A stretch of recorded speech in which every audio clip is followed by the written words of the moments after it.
Okay, I'm recording now, so we're not live anymore, but it'll have to be a recording then. So,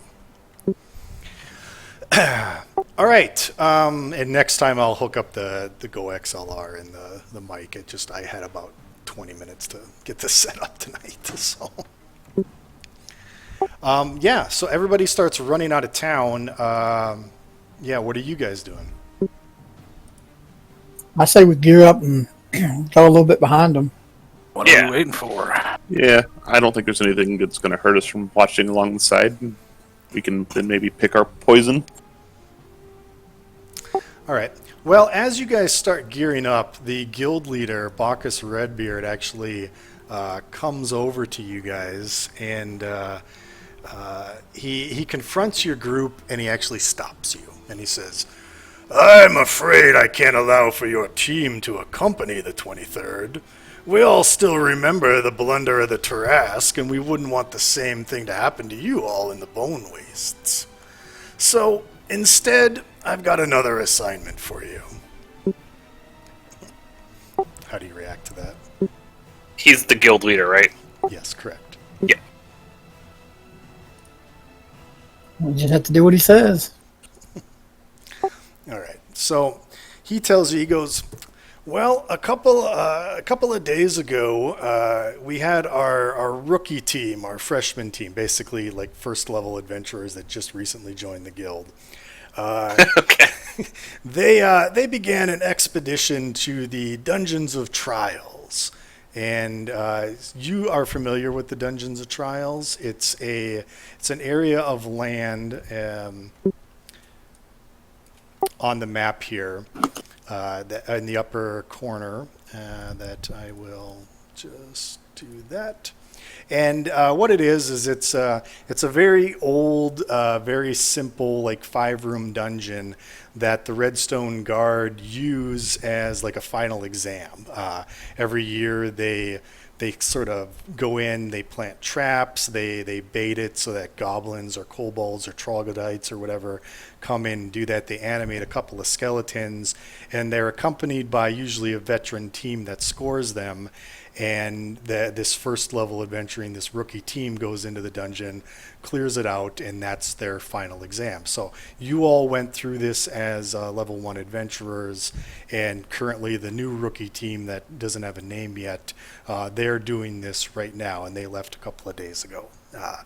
So Bacchus, your guild master, says, "Yeah, the Team Scarlet Scarves went with them to complete their final exam, but that team is now overdue, a couple of days overdue, in fact.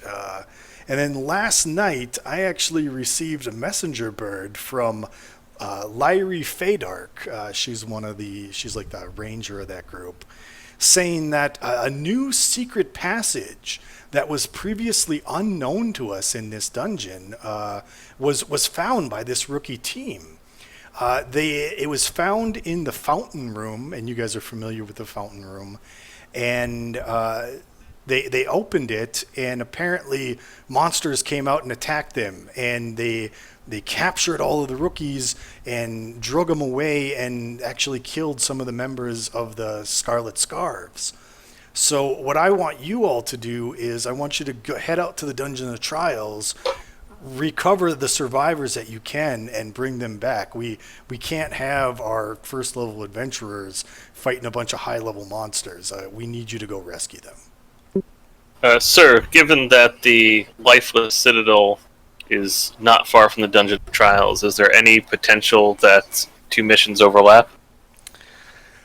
I would imagine that the 23rd Trillion Regiment is going to march straight to the Citadel, and where you guys can probably take the roundabout route.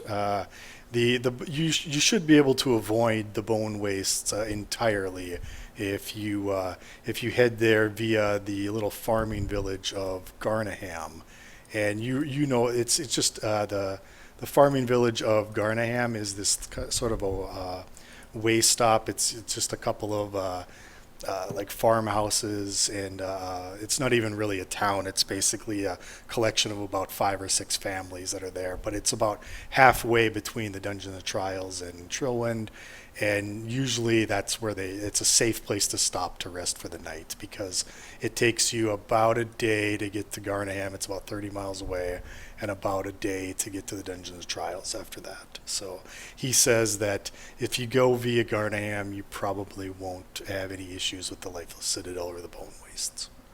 Okay. Okay, so pack your gear, and then he pulls out a little briefcase that he took from the alchemy lab, and he says, now we don't know what kind of monsters you're going to find in the Dungeons or Trials, so I'm going to give you a little bit of protection. He gives you each a potion of greater healing, which is 44 plus 4. Yeah. Nice. So hold on, got to figure out where to put. Oh, yeah, there we go. Potion of greater healing. Correct.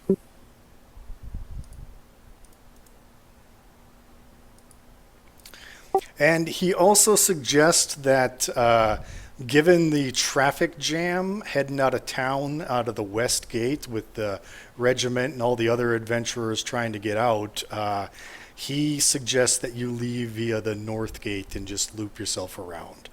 Unfortunately, the guild can't give you any horses for this mission, as all the horses are being taken by the Crimson Blades and the other groups. The guild only has so many horses, and they want to get through the Bone Wastes quickly. So, unfortunately, you guys are going to have to trek this on foot.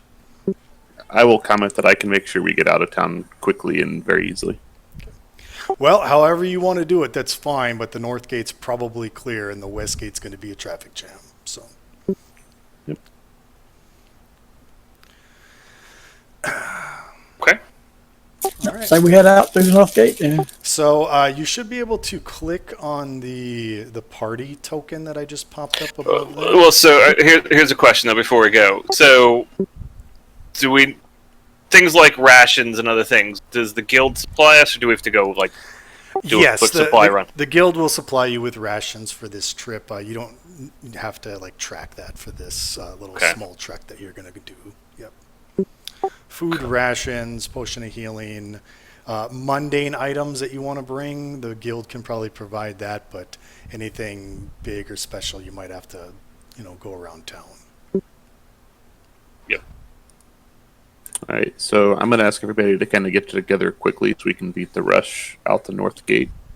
And I'll make sure we get out the North Gate, hopefully in front of anybody else through using this. So I will know all of the little secret routes and shortcuts to take to get us to the North Gate faster. Okay, so you guys are headed to the North Gate then. You're heading out that way, right? Yes. Yes. Okay. So, actually, as you cast, or you use your ability, you cast that spell, you're able to take sort of all the side streets and back alleys and quickly get here. And then as you get on the main thoroughfare to the north, you notice it's fairly calm around this part of the city. A lot of the citizens have come to the central part of town, watching the regiment parade march out of town. There's a couple of villagers just standing around talking about the earthquake that happened earlier today, and the shockwave earthquake from the explosion. And so it's pretty dead up by the North Gate. It seems like you're the only group that sort of figured out to actually exit the city this way, and everybody else is flowing out the far end. But as you approach the North Gate, one of the gate guards actually recognizes you guys and goes, "Hey, you guys are from Redstone, aren't you guys the guys who took down that mind flayer? Yeah, that was a hell of a quest. I'm glad you're here. Thank Paladine that you came so quickly. I wasn't aware that the quest postings could go up that fast. Magic, I guess. In any case, the Wyvern is likely to be in the Northern Wood, close to town. Unusual for Wyverns to hunt so far from the mountains, but something must have disturbed its habitat. Be that as it may, we can't have it hunting so near town. It's already killed 2 farmers. I trust the Redstone Guard will make quick work of the beast, right?" I'm going to like fake like I'm getting into my pockets and yeah, well, we had the piece of paper, but I must have dropped it in the rush through the town. Do you have some sort of a copy of it we could have just to make sure we're going to the right location? Oh, well, if you lost it, it probably just magically appeared back on your guild quest board. I mean, that's how those quest things work. I mean, I don't have it, but I'm sure if you look at any quest board, or especially at the Redstone Guild Hall, it'd be there.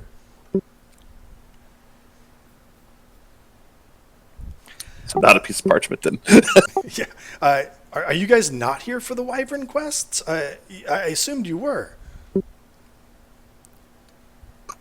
We are always interested in helping the town, as you know, but that was not the main cause of our leaving the city, as you can also hear all of the other people marching through town, clearly.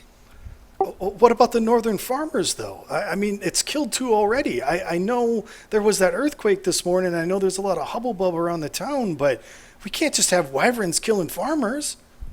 No, we'll go take care of it. We just need to go back and get the paper.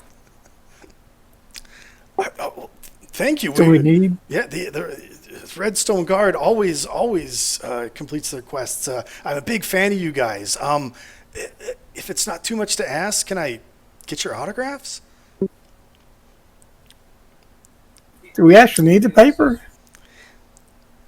I'm going to assume it tells us where Yeah, stuff is. it tells you all about the quest, and you have the paper on you to, if you were like arresting a criminals organization, that would be, like a bounty poster kind of thing. For this, maybe not, but yeah, it's always good to have the actual quest paper on you when you're doing a quest. All right. So since I can move quickly, I'll have them start signing, and I'll run back, and I can just go get that.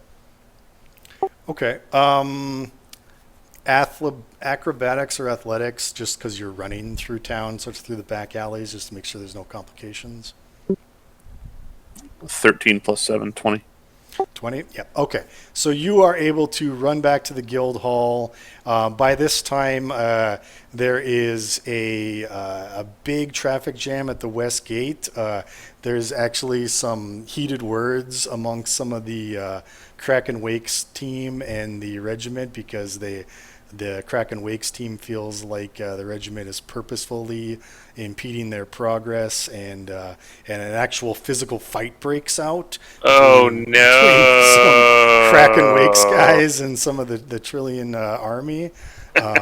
So that's going on in the street. Are you going to jump in at all, or are you just going to run in the guild hall and grab the paper? Absolutely not. What I may do is I may go back out that door and see if there's anything easy for me to steal on the way through with the guys that are fighting, but not going to go out of my way looking for too much trouble here. Okay, sure. So you go back in the Redstone Keep, and Bacchus is like, "What the hell are you dilly-dallying about? Didn't I tell you guys to go an hour ago? Get moving. What are you doing back here?"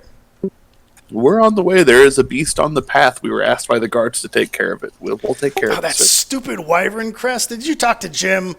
That stupid guard. Just grab the paper and go. Damn Jim. Yeah, and he wanted our autographs again. He's such a fanboy. So you grab the paper, you find the quest easily. It is a hunt quest. The reward is 1,000 gold to hunt and kill the wyvern and bring its head to the royal palace. While I'm at the board, can I skim and see if there's anything else that I would want to grab off of it while I was there on the way out the door? You're in a hurry, so make an investigation check at disadvantage. 16. 16. A lot of low-level stuff. There's, it's mostly stuff dealing with the Cobra Saints Thieves Guild, breaking up a racketeering ring, breaking up a prostitution ring. Nothing really of interest and nothing going your way. Nothing like heading out of town. Mostly in-town petty crime stuff. Okay, I will just take the one then and get back out the door. Okay. So as you go out the door, one of the Trillion soldiers falls right at your feet after being punched by one of the Kraken Wakes team members. If you were going to pickpocket, now would be the time. Okay, I'm gonna help him up and pickpocket him on the way up. Okay. Make a what skill is that? Sleight of hand. Sleight of hand, 23. Yep, you are able to pilfer 8 silver from him. Okay. All right, so he doesn't notice that, and let me just check to make sure he doesn't notice that. Would you say 20? Yeah, he definitely doesn't notice that.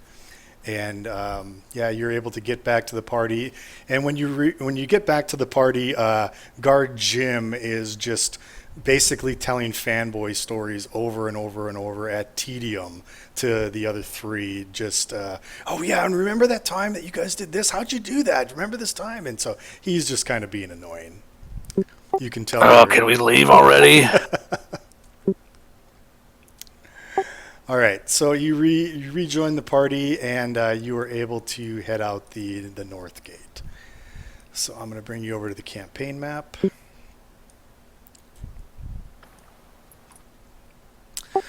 So the way traveling now, the Wyvern is actually up in the northern woods. That's where they said the Wyvern was, and the way traveling works, if you look in the D&D reference, you can travel at a fast pace, a normal pace, a slow pace.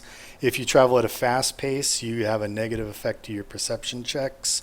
If you travel at a slow pace, you are able to use stealth. And fast pace, you can move 30 miles a day. Normal pace, you can move 24 miles a day. Slow pace, you can move 18 miles a day. So it's kind of like 6 or 5, 4, and 3 hexes.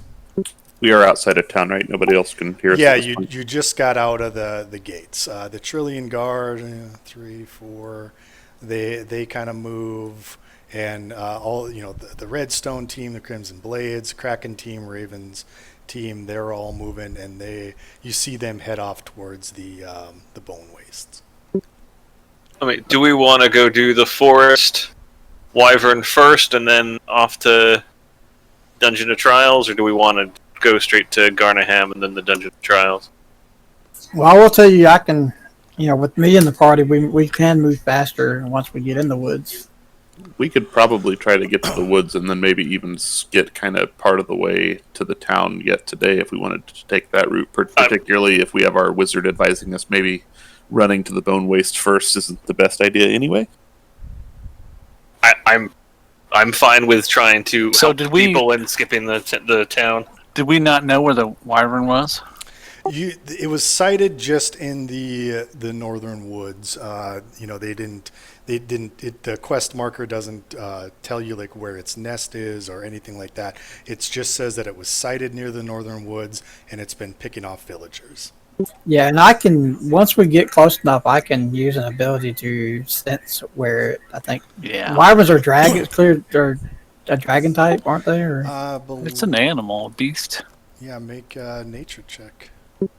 I mean, I have primal awareness that I can use, but it takes up hang on, let me see. That only does dragons, aberrations, or elementals, or fays. Yeah, a wyvern is a type of dragon. Yes.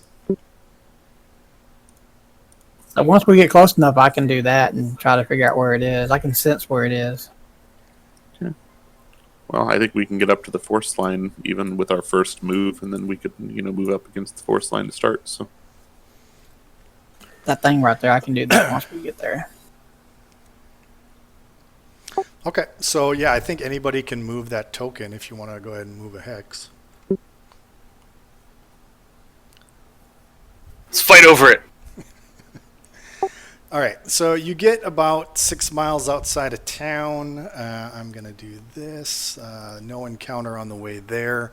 And yeah, you get to the edge of the tree lines, and Algrim, do you use that? Do you spend Yeah, a I go ahead and spell use slot? it. Yeah, I go ahead and use a spell slot, a first level spell slot. Okay, so you do that, and what does it say? You for 1 minute. I can sense whether the following types of creatures are present within 1 mile of me. 5 miles, it says. Yes, you actually do pick up the sense of a dragon, actually within 1 mile of you. Okay. Oh, it's close. Telling us this or keeping it to yourself? I missed that. I'm sorry, my wife was talking to me. So he's keeping it to himself.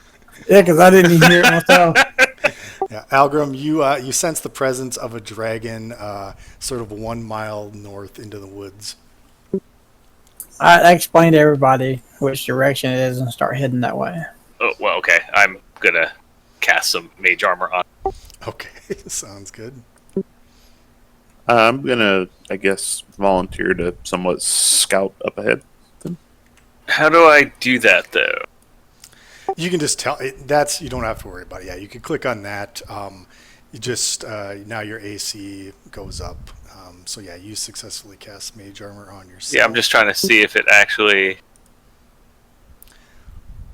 If you change the AC in your Roll20 character sheet or on your token, it should. So it's now 17, right? It's 15 plus 13. So it's 15, 13 plus. Okay. Cool. And what were you gonna do, Maraba? I was gonna volunteer to scout up ahead. Okay. Make me a stealth check then. So you are farther up ahead. 22. 22. Okay, let's. I'm gonna look at its passive. Wow, that's way too long. I'm gonna turn into a direwolf.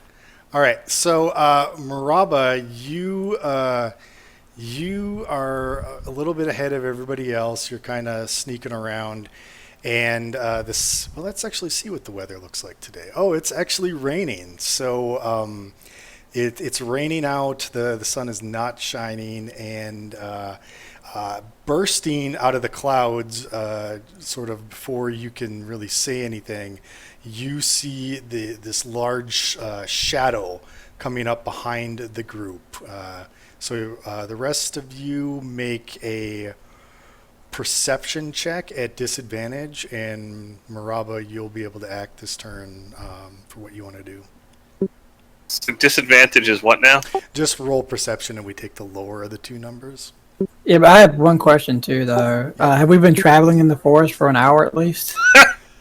That's with a +5 for both of those. I'd like to add. Good job, buddy. I would say no, because it's only been a mile. So even if you're walking, it's been what, 15 minutes. So So perception, right? yeah. Oh, my map token doesn't flip, but my personal token does.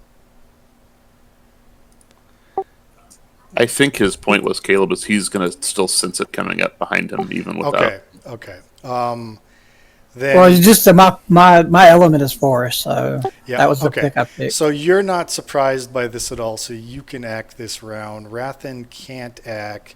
Zir, if you want to, you didn't roll a disadvantage, so hit that again. Okay, so 21. So Zir's not cut. So the only one caught off guard is actually Rathan's character, Quentin. And yeah, bursting out of the skies in this great screech, you see this dragon flying, swooping down on you, coming down from about 200 feet down to 100 feet, down to 50 feet. And where he's at right now, he's at about 30 feet above the ground right now. So Is this actually a dragon or is it a wyvern? It's a wyvern. Okay. So he's flying about 30 feet above the air, and we can go straight into initiative. Yeah, I'll take that Are off. wyverns intelligent like dragons, or are they just animals? Wow, how did you link that thing? Wow, what the hell? I've never What? seen an image get linked in the chat before. How did you do that? Oh yeah, looking in D&D Beyond, if I look it up in their compendium, it'll let me link it. The picture. Okay, so when you actually, if you click on your token, and if you right-click on your token, Zier, at the bottom it'll say multi-sided, and then it'll say choose side. And Oh, sweet. Okay, that's awesome. Okay. So I got an error, or was that Maraba's error? You have to have your token selected when you do it, but I can also add you manually. Oh, okay. So yeah, roll for initiative, everyone. I don't think I had mine clicked. I rolled a 16.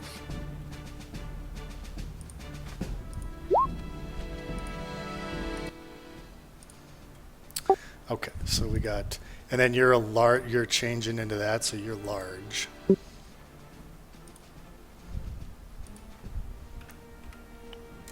Skill checks are what kind of action? In what regards? Like you only get certain amount of action per turn, right?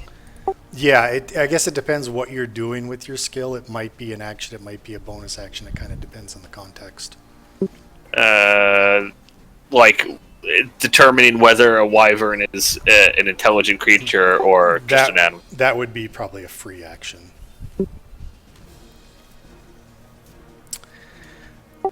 So I would just let you. So yeah, if you go ahead and make like a nature check, I could tell you if they're intelligent or not. I'm going to assume I'm going to fail my nature check because I'm not good at it. Sorry. Oh, why is it whisper? It's sending it to the GM. Yeah, weird. Yeah, let me switch that real quick. This is the First Night Blues. Yeah, and I have a new machine, so I had to reinstall the add-on too. That's Like, why weird. can't I send in my stuff from D&D Beyond it? Oh, here, send Beyond 20 rolls to the campaign. There we go. No, Oh, wait. no, I just clicked that on the D20 sheet. Yeah, the roll 20 sheet works, but the D&D Beyond sheet is throwing it to you. Okay. Well, Maraba, you're up first. It's flying 30 feet up. Correct. So I am going to, I suppose, do this then.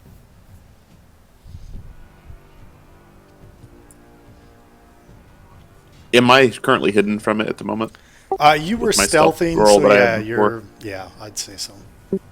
So I'm going to sneakily move up to the bush then. And then since I'm stealthed, I believe I'll have advantage on the attack, so I can get sneak attack from here. And I'm going to throw a dagger. Okay, sure. That'll be disadvantage though, right? Dagger can only be thrown because remember he's 30 feet high. It's 2, so Yeah, it would be a disadvantage then. That's fine. So I'll roll 2. 15. 15 does hit him. Yes.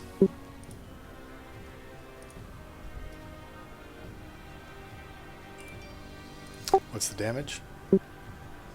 Let's see here. 2 plus 5, 7 for the regular dice.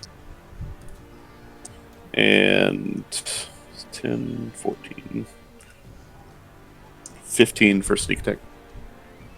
So it's 15 and 10. You said so 25 total. 15 and 7. 22. Okay. And let's see. Yep, your dagger plunges into him. It appears to hurt him. He yells out a scream of pain, and you are no longer stealthed. I'm going to take my bonus action to try to stealth again. Okay. Make another. 13. Not as good this time. Okay. All right. Well, let's see. The wyvern's passive perception is 14, so he actually still sees you, and he is going to swoop down and basically do a flyby attack and hit you with his stinger as he flies by and goes over there. 21. Yeah, that hits. And so he continues, he basically flies by and is hovering right over this tree now, squealing at you. Can I roll an attack of opportunity at him as he flies It's out of a range? flyby attack, so no. Is it understandable, by the way? No, it doesn't sound like any, common or any communication at all. It just sounds No, but it's draconic. Is it? Was he speaking? No, it's just a bestial. Roll Okay, so thing. it's not draconic or Sylvan or anything. No, It's just it's just he. It's okay. So basically, he is not He's just intelligent. pissed. Yes. Yeah, he's just an animal. Yep. I rolled right at a 15 for the con save. Does that save it or no? Yes, it does. Yes. Okay, so 10 poison and 11 melee. Is that what I'm taking here? Yep. Correct. I'm going to use uncanny dodge and have that. Okay. So I will take. Do I round up or down? For damage, you round down. So I'll take 10 damage. Okay. Yeah, the only reason I asked because the guard didn't make it sound like it's normal that he's being down here, that they're supposed to be up in the mountains. Yeah. And if there's a problem up there, and we can ask him what it is, maybe we can kill two birds with one stone. Yeah. But not so much. All right, Brannick, you're up. And you're So is he up in the tree or just sitting on that tree stump? he's hovering 30 feet above the tree stump in the air. That's pretty far. Yeah.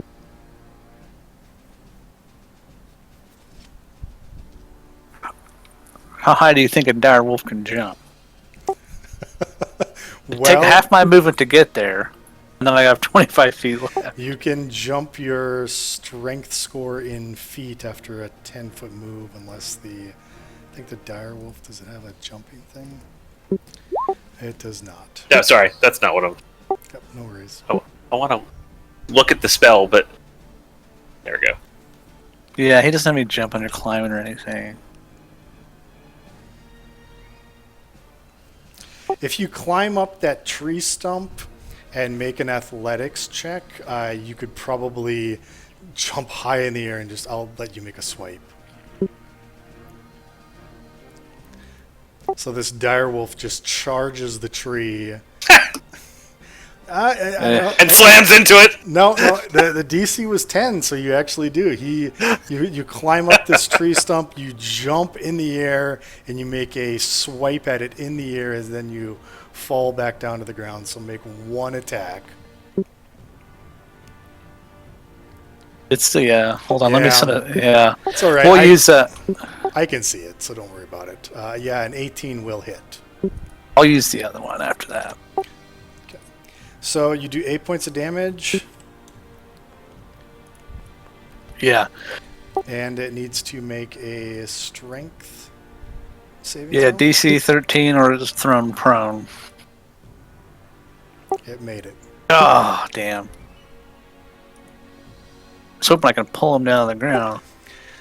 All right, so that is your turn then, with all that running and jumping. Algrim? I'm gonna start off by casting Slayer's Prey on it, which is a bonus action, Okay. which is that. Okay. And then I'm gonna shoot at it with the crossbow.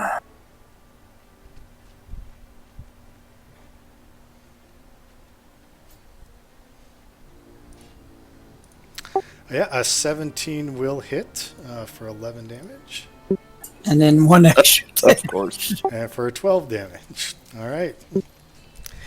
But at least that thing stays for until I'm done. Quentin.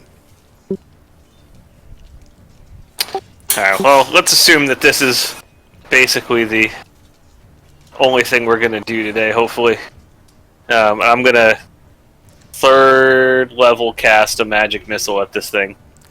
Okay, so that should be 5 missiles, I think. Yeah, So you can actually hit that magic missile thing 5 times at level 1, because it'll do like a 1d4 for each one. Yep.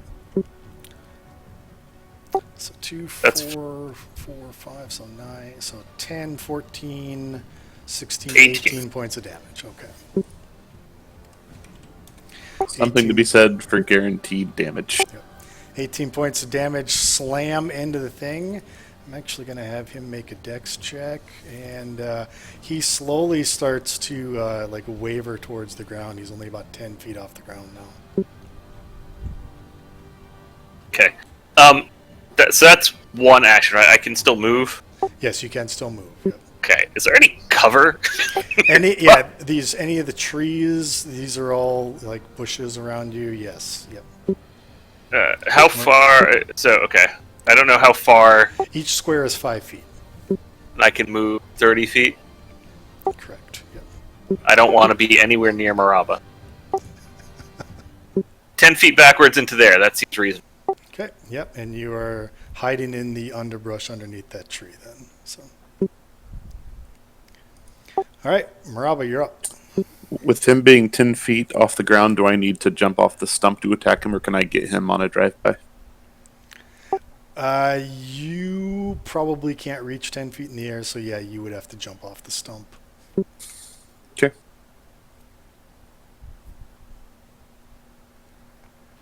So, there, to jump off the stump. I'm gonna attack. Yeah, make Get a 'em. athletics or acrobatics check to do that. DC is 10. 16. Yep, you made it.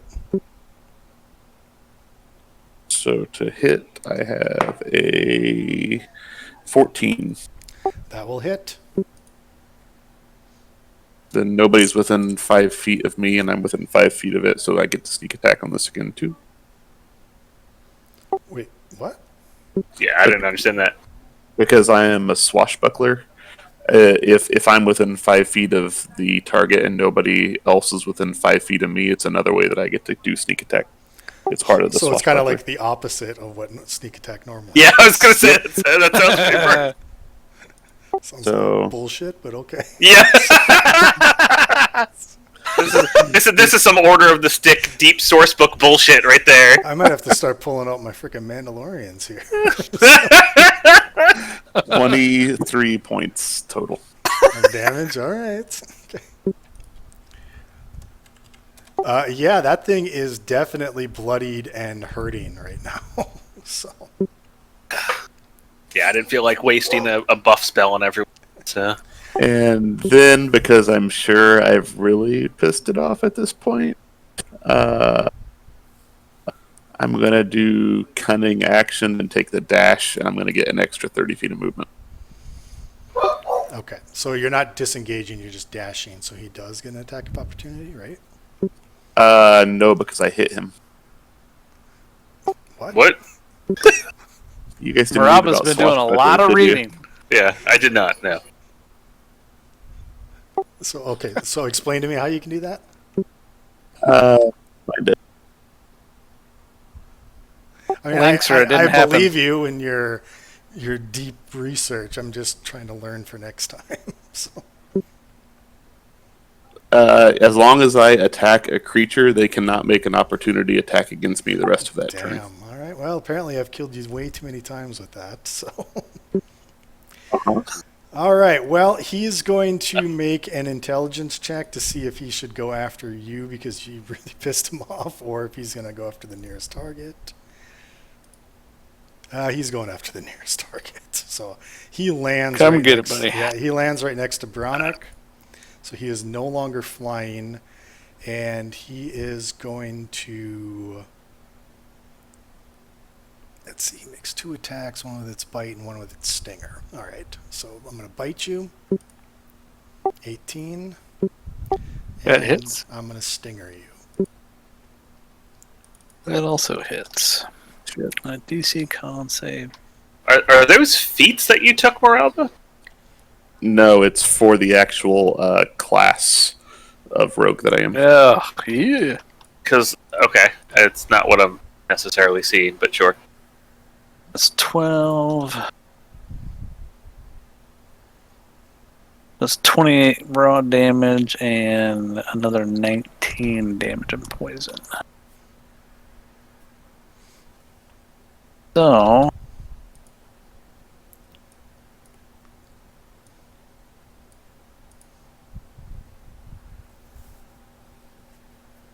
That reverts me, All right. and I take 10 damage.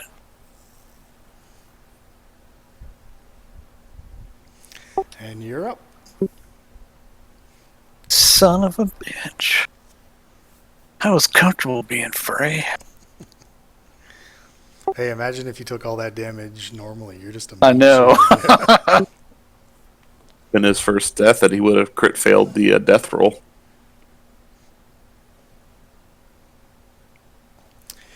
All right, well, you're up, Brannick. Alright, I'm gonna do my shillelagh. Is that how you say it? I couldn't tell you.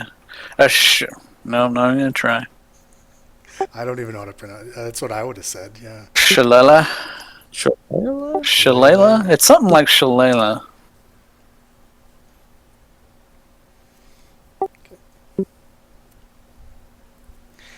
And a 22 definitely hits. And that was a bonus action. Okay, it does yet live. It is. And let's see, severely what am I gonna wounded. try to do now? And Rathan, when I put this little red dot on the tokens, it means Yeah. that they're bloodied, which means that they're basically under half of their hit points. Okay. That is good to know. Thank you.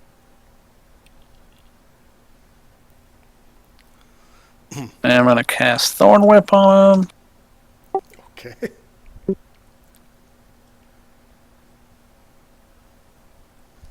For how much damage? 8. Wait, is these that are an attack cantrips of yours? What the hell? roll? Well, a 12 does not hit though, so you. Yeah, miss. so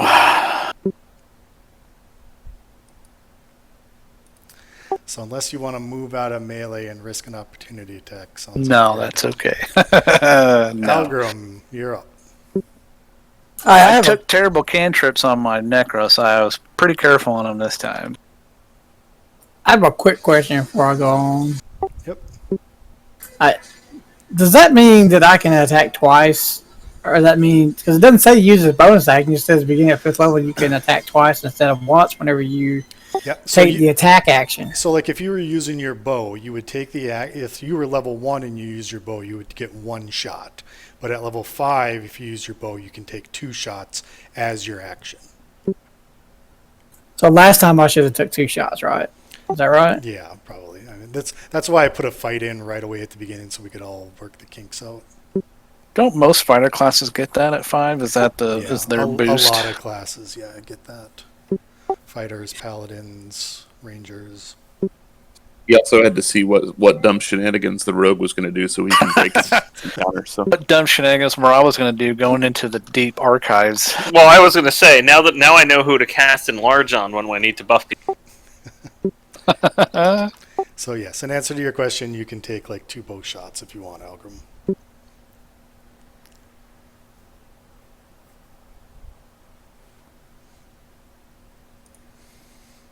Shoot him in the face. Yeah, you still there?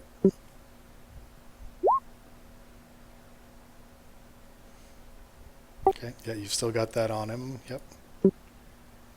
21 hits for 7. So 11 damage on the first shot. He yet lives. Shoot her. Shoot her. Yeah, 11 is going to miss on the second shot. Any movement?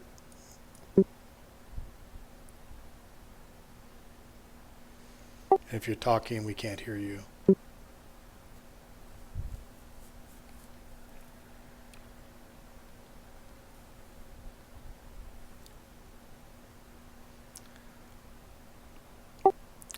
Well, I guess while he works out his audio, if he wants to move afterwards, that's fine. Otherwise, Quentin, you're up.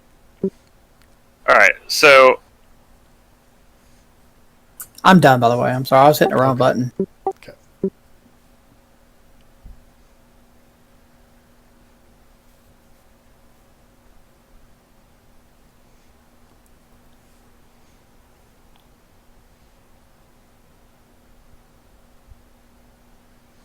trying to figure out how. So I can use one action, right? Yep. Okay. Well, might as well just magic missile it again. First level magic. Okay. Get him, Wrath. Go.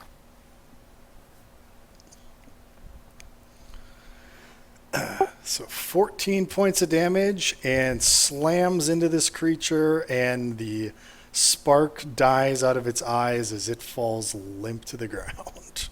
Dun, dun, dun, See, I killed it for you. What more did you want? All right, yeah, so you killed a wyvern.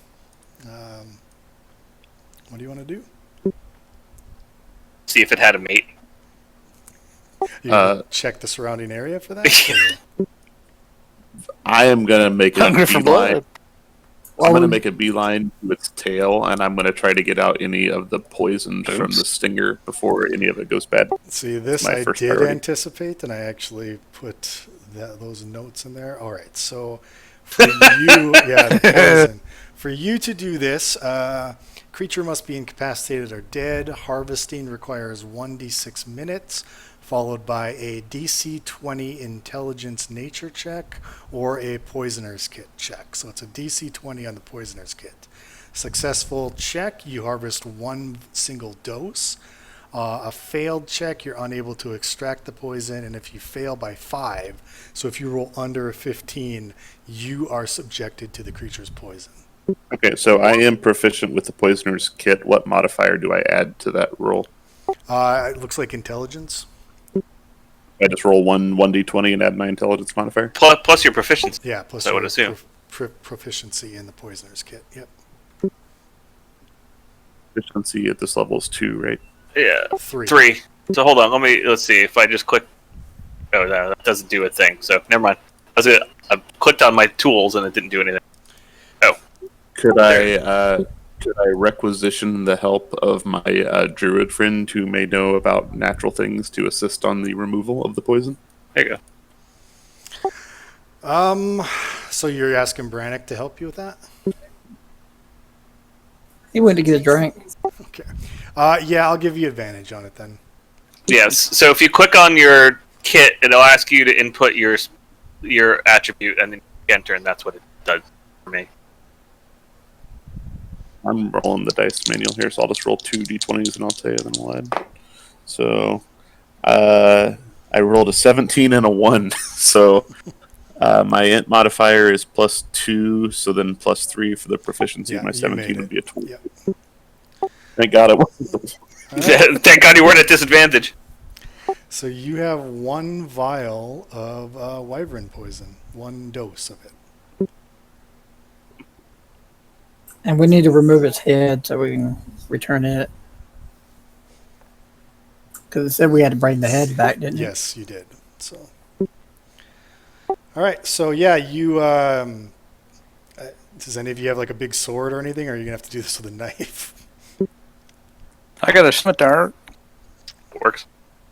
All right. So after a few hacks with the scimitar, you're able to cut off the head. Who's carrying this bloody head? I mean, I have the handy haversack that we can probably fit it in. Oh yeah, gently. yeah. So you can. Oh, that's a great magic item pick, Wrath. That thing is awesome. You're welcome. All right. Well, I don't have to worry about you guys lugging this heavy thing around then if you got the haversack, so you're all good. So.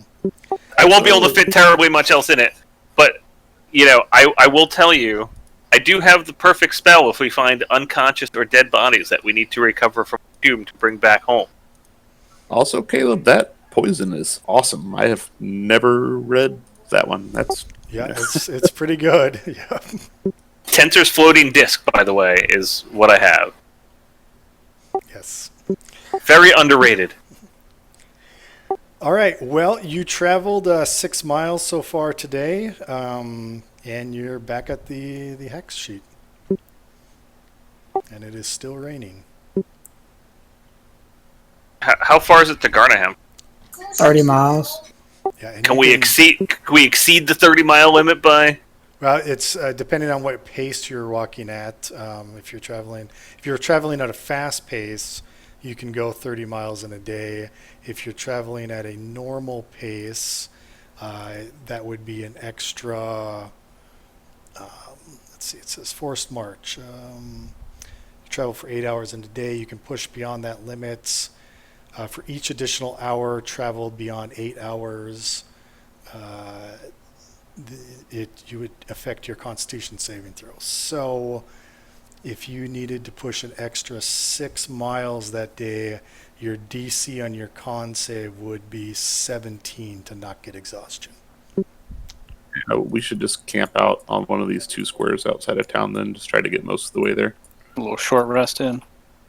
or just sleep overnight at one of those. This Yeah. should be okay, close enough to a town. Okay, well, go ahead and make your movement for your day. Whatever you guys want to do. That works for me. I think we can get one more. Okay, I will roll an encounter for the evening as you camp out. Just to check, we didn't find anything on the wyvern of any sort. No, it didn't. I mean, if it had a treasure layer or anything, it wasn't carrying gold or anything. Right, but I'm saying like we didn't see anything that would have indicated why it left its mountains. Like, you know, it had armor scraps or feathers or other. Make an investigation check then, Wrath, if you were going to check the body. Yeah, sorry. Where are my skills? Shazam! You actually find that it has 4 or 5 black arrows, like thick, big, huge black arrows sticking out of its hide, and it was attacked by something that fired a bow. Are there any markings on it that I can make a check, or Well, any knowledge of who uses these kind of arrows besides our, ranger with his crossbow? Well, I was going to ask because I have orcs and goblins are one of my favorite enemies. Okay, it's not an orc or a goblin. I would say either of you could make a nature check then to determine what kind of creature, if these arrows are indigenous to like a tribe or Okay. anything. Yeah, I was thinking more of like a history check, but that's fair. Um, Nature, I'm worse at, but that's fair. well, the DC was 10, so you actually make it. Okay. These are knoll arrows. Okay. Oh. All right. Well, we should take one, and I'm going to give this to the ranger to carry in his quiver, if he doesn't mind. Just to, have proof that this is what's moving in to the mountains, and we probably want to nip that in the bud sooner than later. Okay, so overnight encounter. There is no encounter. You wake up the next morning. You have a long rest, so you're able to get all your spells back. You're able to get all your hit points back. Let me see if I'm going to change my spells up.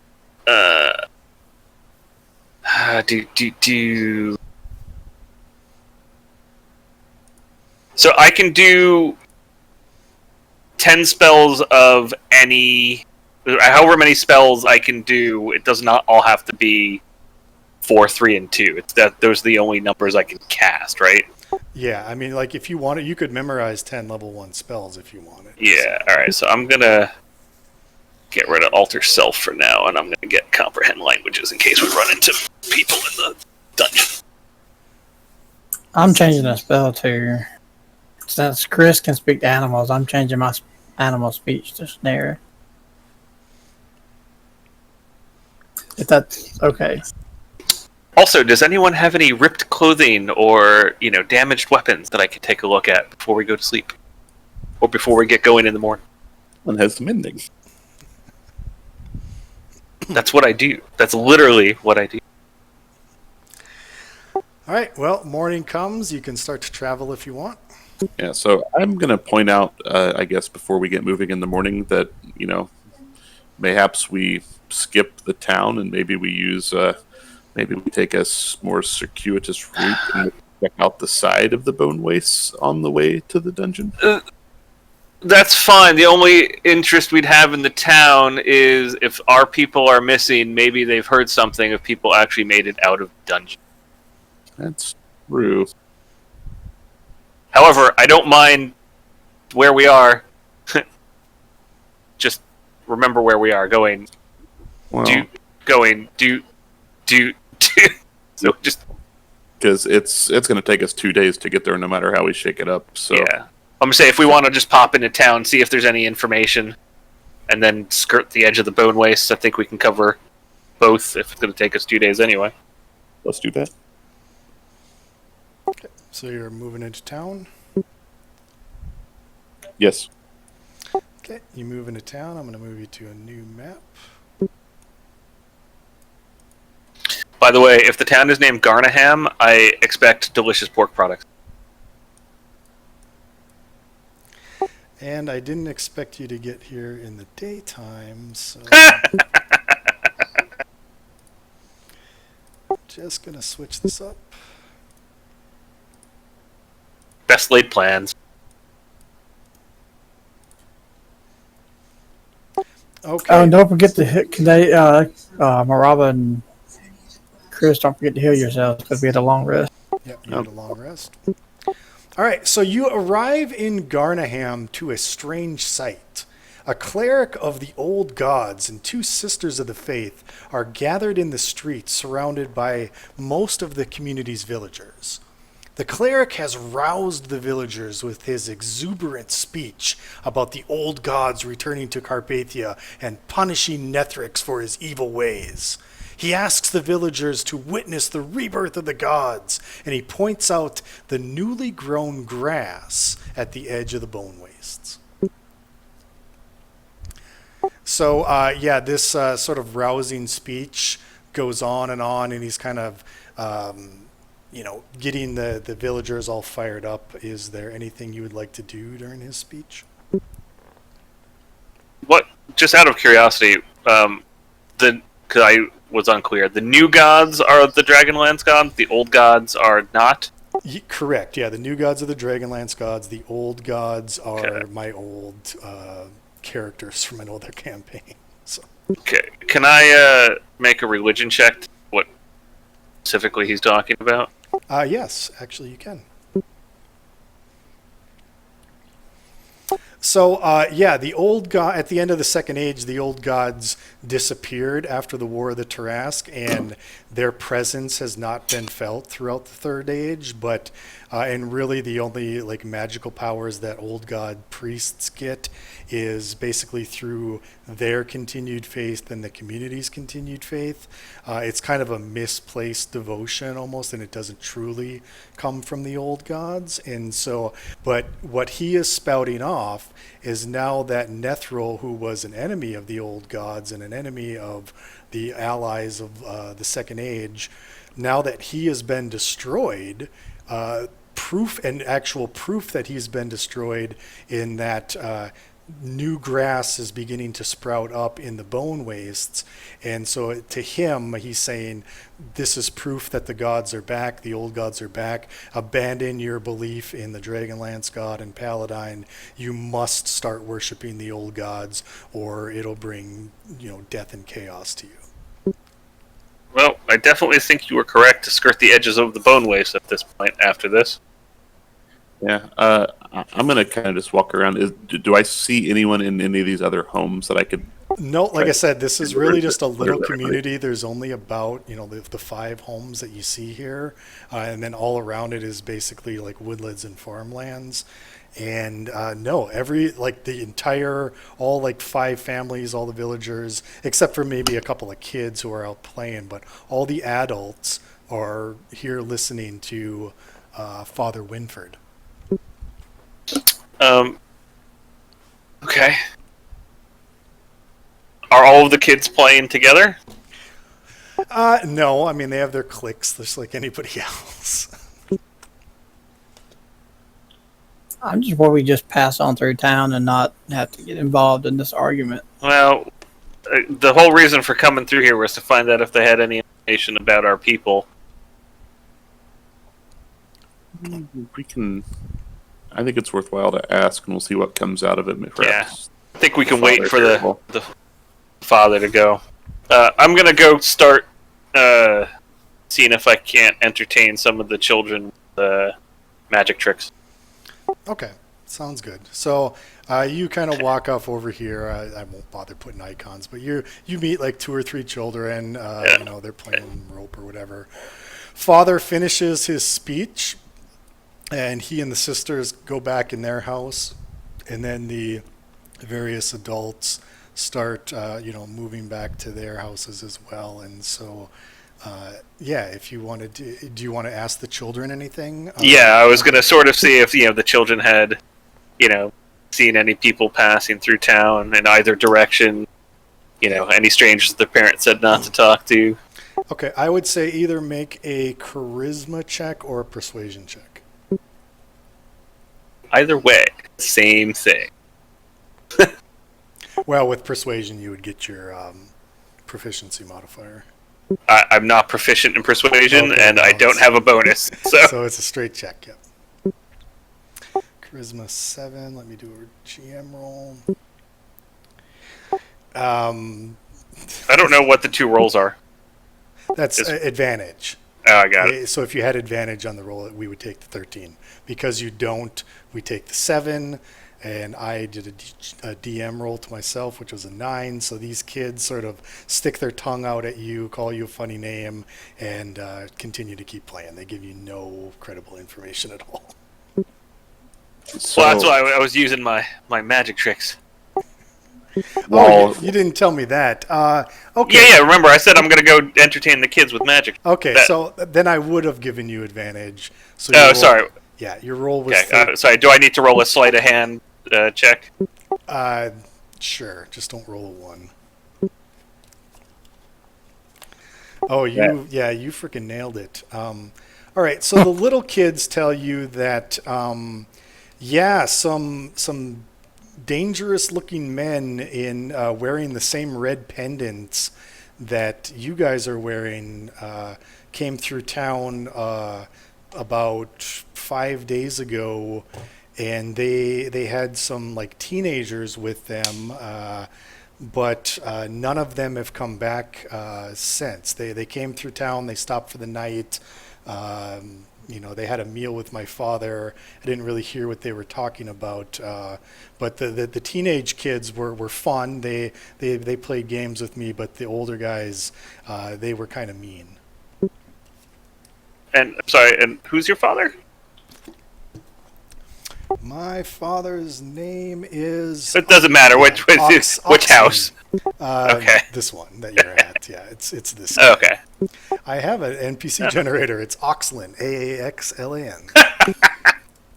Nice. By the way, just so y'all know, my character was raised by goblins and orcs, and then raised by a hermit in the woods. So I don't like people. So my character doesn't do well with people. You're pretty uncomfortable in this town, then. I basically only get along with the kids, so this works out well. I kind of just don't care. I'm sitting on the shade of this tree. When are we leaving? What do they know? Let's go.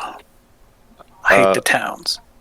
So it does not get lost. While Wrath is down talking to the kids, I'm up against the house, trying to see if I can hear any of the conversation amongst the father and the two sisters. Make a perception What's check. it coming in? 13. Okay. Yeah, you get whispers of Samus has truly blessed us. This certainly is not the will of Foley. This is certainly not the will of Ralmer. This either has to, surely this has to be the strength of Samus that is regrowing the crops. I hope that the population sees it before it's too late for them. Before wrath befalls the populace when they are Hey. worshiping. Yeah, because they're worshiping heathen gods. The old gods were vengeful, and they are very jealous. Nothing nefarious then. It's all just basically talk of it. Yeah, it's religious mumbo jumbo. Yeah. Okay. Okay. Anything else? Of us or of him? Of any of you want to do anything? Yeah, so when Mr. Oxlin comes back, I'll introduce myself. Say, Okay. hope he didn't mind me entertaining his kids while father was speaking. Oh no, we're used to adventurers traveling through this town. We're friends of Redstone in this town. You're most welcome Yeah. here. Thank you. I heard that you had dinner with some of our other people who passed through a few nights ago. that they were heading off to the Cavern of Trials, or the Dungeon of Trials. Trials. The dungeon. Yes, I was fortunate enough to meet Iaspherion, the leader of the Scarlet Scarves. Him and his team were bringing through a group of fledgling youngling adventurers on their way to apparently put them through some sort of like final exam trial type thing. We gave some of them shelter for the night. They had a meal with us, and they were, fairly pleasant. There's nothing really strange about it. Adventurers kind of come through here all the time. All right, yeah, we haven't heard from them, so we're going to go take a look for them. So I thank you for offering them hospitality on the way out. I was kind of wondering if they were going to come back. They said they would be back through in a few days, and yeah, we've not seen them at all.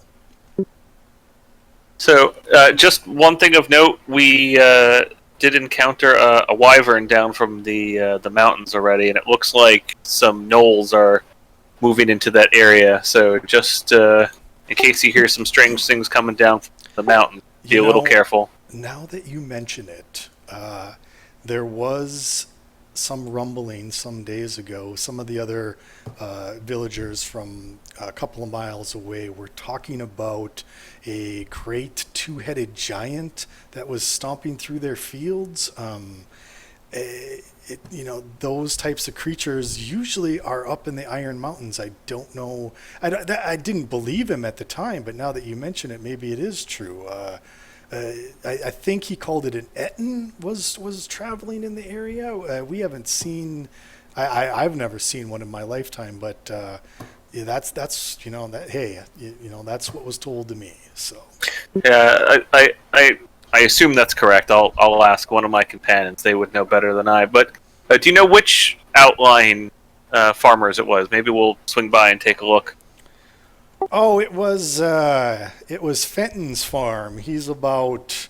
He kind of points in a northwestern direction. He lives about 10 miles, northwest of here, a little bit closer to the mountains than me. So. Okay, so on the outskirts of the Bone Wastes.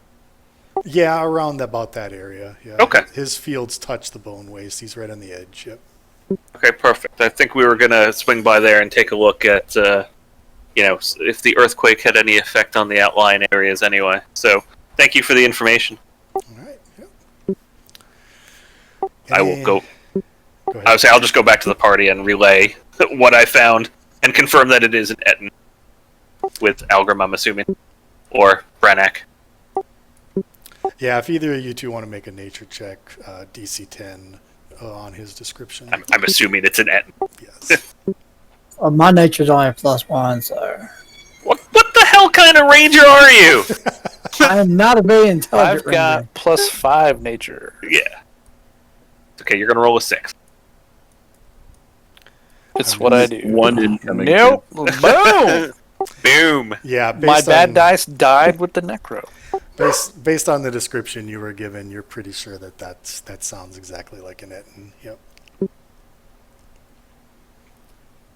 But I do have a +5 to stealth and +4 to survival and insight. So you're basically Belcar, what it turns out to. I don't know who Belcar is. Order of the Stick. So I assume you're leaving town at this point? Please. Yeah.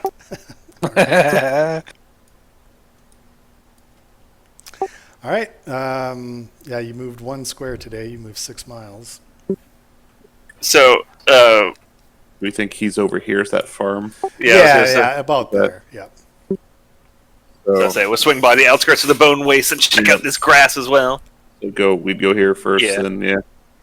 Okay, so as you get up to where you think the Bone Wastes begin, based on your maps and your cartographical knowledge, you find that it's the Bone Wastes are actually receding, and where you think it would have started, there is a patch maybe 50 yards deep into the Bone Wastes of very freshly new sprouting green grass coming up. Are there any like large dead trees similar to the ones here on the map nearby? Oh, let me just roll. No. Those are deeper in. The petrified trees, yeah. So we just keep moving to the barn then. I guess here's what I was going to try to glean. I guess from climbing in a tree, does it look as if the grass growing is consistent all the way around the perimeter? It's not just at this one spot. This is happening, Caleb. That is correct. It is growing. You can look like 100 yards in each direction, and it's not just a localized spot. It does seem to be around the entire perimeter, at least as far as you can see. I'm going to ask the wizard if there's something magical going on here. Anybody who wants to, as you're at the edge of Yeah. the bone wastes, make an arcane check. Yeah, that's where I was going with that. Oh yeah, Rathan nailed it. Wow. So yeah, Natural 20, buddy. Good, because I rolled a 4. so those of you who are magically aware and rolled a 15 or higher, the normal aura of like death and despair and like strong necromancy magic that radiates off the bone waste is no longer present. It's not there at all. You do not feel it. You've come close to the bone wastes in your adventures past, and it definitely feels like this despair. You do not get any of that. There also, as you get near the bone wastes, you almost sense like this shield in the past that's been up that protects it from scrying spells and things like that. That also does not seem to be present at this time.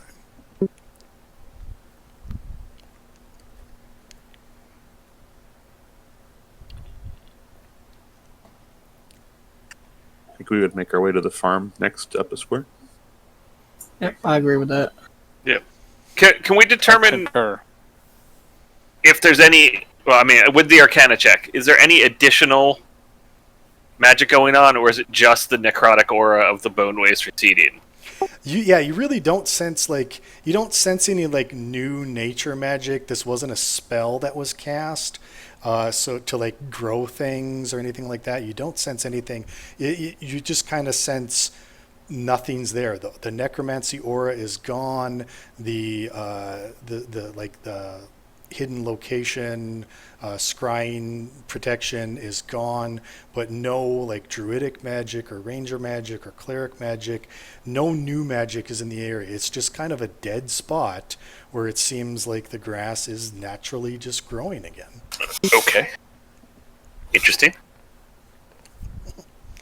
All right, so you travel. I don't have a map for this, but yeah, you travel a couple more miles.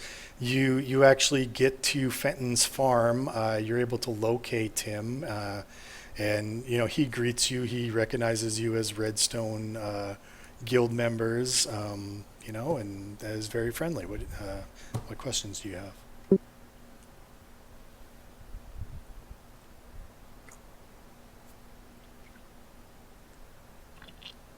Maraba, our leader. Ask about the Etten first. I guess go over what we heard in town. Okay. And Yes. see you Now, can share. I didn't really get a good look at it. It was dusk when I saw it, but yeah, there. I can't really point out in detail, but there was definitely 2 nights ago there was this rather large creature I don't know, 10, 20 feet tall, and it was talking to itself in 2 different voices. Now, I didn't understand what it was talking. It was a language I'd never heard of before, but I did notice that the thing had 2 heads, and it was arguing with itself. And it would stagger like west a couple of paces, and then they would argue, and then it would stagger south a couple of paces, and then it would argue with each other. It seemed very intent on not going back the way that it came from. It seemed to be coming from the west, and it didn't want to go back that way. Was this the same night as the loud explosion, which I'm sure you've heard? No, the loud explosion happened yesterday. So this was the day prior. That's probably important. And they are typically found in the hills. We heard that. last Yeah, time, too. the giants and the dragons all live up in this big mountain range is called the Iron Mountains, and yeah, that's typically where these types of creatures live. Which way did it end up actually moving once it was done arguing with itself? I saw it head off to the northeast. It didn't want to get anywhere near the bone wastes.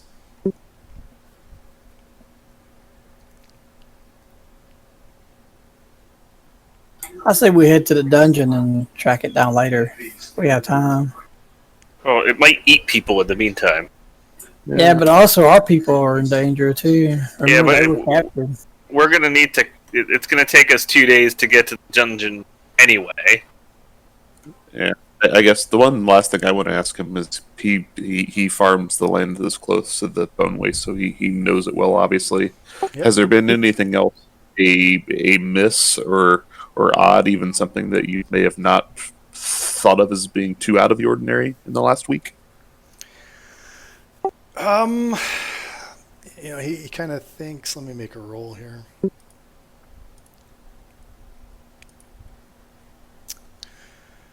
Yeah, on the days that I'm not farming, I do a bit of trapping near the footlands of the Iron Mountains, and not so much a couple of days ago, but I don't know, maybe 2 or 3 weeks ago, I was kind of in the foothills, and I thought I heard like what sounded like carts moving through the area, but I couldn't find any cart tracks. The language almost sounded like yipping and howling, but Like I said, gnolls. well, yeah, it probably could have been. I've never talked to a gnoll before, but it might have been that. It kind of did sound like a hyena now that you mention it.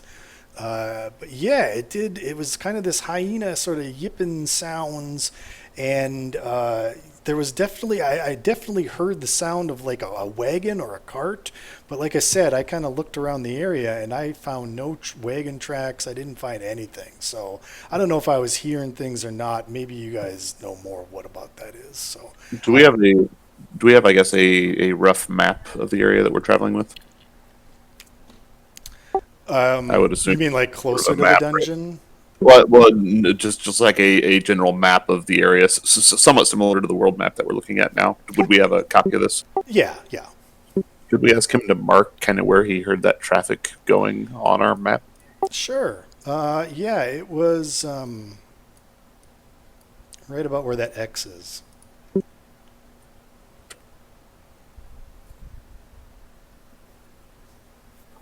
I guess the only last thing I'll do is I'll be nice since he's been kind and he's living in obviously a terrible spot, and I'll give him a couple of I'll call it 5 silver for his time. Oh, thank you. Redstone's most generous. Always, I always thought you guys got a raw deal in being the third. Krakenwake sucks, man. Very popular opinion. Right on. Yeah, those guys are dicks. I like this guy. Yeah. So yeah, Algrim, you can you definitely can memorize that spot on your map. So We need like team merchandise to pass out whenever we're talking to all the villagers. you figure that it's probably about kind of where he marked on the map is probably about a couple of miles north of where the mouth of the Dungeon of Trials begins. Kind of right along the mountainside there. So who knows, maybe in the trial of dungeon. That may be what took our people. Yeah, I'm wondering where that. We heard of a secret tunnel. I'm wondering where that's going to end up going. I've got a good guess. I'm just hoping it doesn't go to the Citadel. All right. Well, are you guys ready to move on? Yeah. Are we going to go northeast and try and find the Etten before cutting back to the Dungeon of Trials?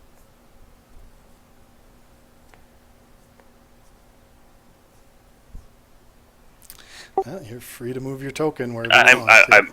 I'm asking the party at work. I'm not asking you, Caleb. No, I got that. It's Good. I vote for dungeon, but it doesn't matter. Which one? Where I are we guess. going? So you I guess moved up and over? yeah, that's fine. I was going to ask if there was any clear path from where the Etten had walked that we could follow. But Okay, damn. Actually, back here there was an encounter. Okay. it's the Etten.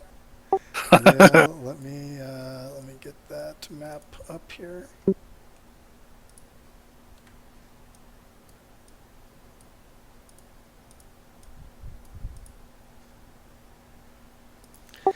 So yeah, you're kind of walking through the foothills of the Iron Mountains here. So elevation terrains are kind of going up and down, and you actually hear it before you see it. No rolls even needed. You hear a very large creature sort of stomping through the underbrush, and you hear like it talking and arguing in two different voices with each other. And I'll move you over to the other map here. And you don't have to be right at the edge of the map where I put you. You could still be you could be farther back if you want. It's just to kind of visualize. But yeah, you definitely do see. Suppose anyone speaks giant. Yeah, you do see the shadow of a large two-headed creature kind of perched on this minor like hilltop. This elevation change is about 15 feet from the ground up, and it's up there arguing with itself. No, but I know a wizard who can. Last time we dealt with him, we gave him alcohol.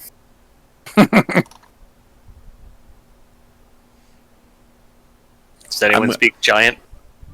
No, but I am going to point out this is probably a good opportunity to talk because I have a hunch this thing knew something about what happened down in the Boneless Waste the last evening. Yeah. I have a question also. Is this area right here, is that the same elevation as that? Yeah, well, that would probably be about a 15-foot drop right there, and this is about a this is like a sloping. It goes down here, where this is like a hard drop.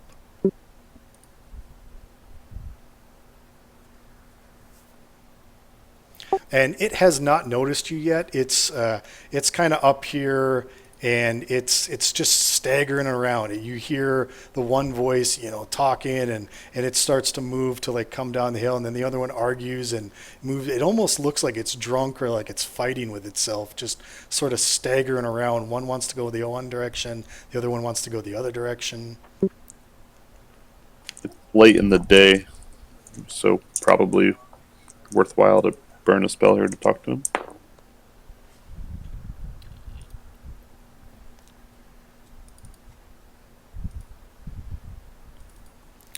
Okay, what spell are you casting? Comprehend languages? Or? It would be Wrath if you Yeah. want to do it. Yeah. I can. The issue is, I don't. It's been a while. Can I link spells there, or Yeah, you can link it in the text if you would tell me that you're casting if you just want to. no? But I'm saying, like, how do I link the text?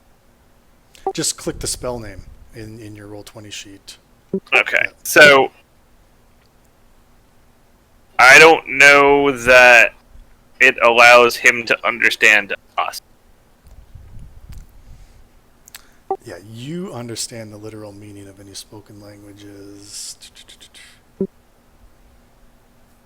Yeah, so you can understand him, but yeah, he probably wouldn't understand you unless you're actually speaking whatever he's speaking. Yeah, well, unless he understands common Common or whatever you're Or- saying, yeah. anything else. At the very least, you can hear what they're arguing about and then play dumb. Then, so Yeah. All right, I will do that. Okay. So, like the left head is saying, "No, we stop arguing with me. We need to go north where it's cold. Those little demon creatures don't like the cold. No, we must go south. You saw the explosion. We're better off fighting the undead than we are those damn demon creatures. Look at the." And he kind of points at his thigh, and you see a big gnashing wound in his thigh. It almost looks like somebody bit a chunk out of him. He goes, "Look at the wound that little bastard demon dog thing did to us. We've got to go south. I'd rather fight the undead than fight those things. So it just continues on. I'm translating for people. I'm not keeping it to myself. Yep. He keeps saying demon dogs. Is it possible he's mistaking gnolls for demons? Yeah, I mean, that's what he's saying. You don't know. I'm asking the party at large. Again, Caleb, I'm not asking you. I'm going to say it's likely, and it also sounds less and less like this was an experiment gone wrong at the tower, too. Although, he is talking about fighting undead. He said he would have rather dealt with the undead than those demon bugs, yeah. Right, So, that's what I'm saying. Yeah. But if he still thinks that there's undead to the south, then... Right. Yep. So, do we want to approach him peacefully? I was going to ask, would I be able to look at the wound and maybe tell what kind of wound it is? Make a medicine check.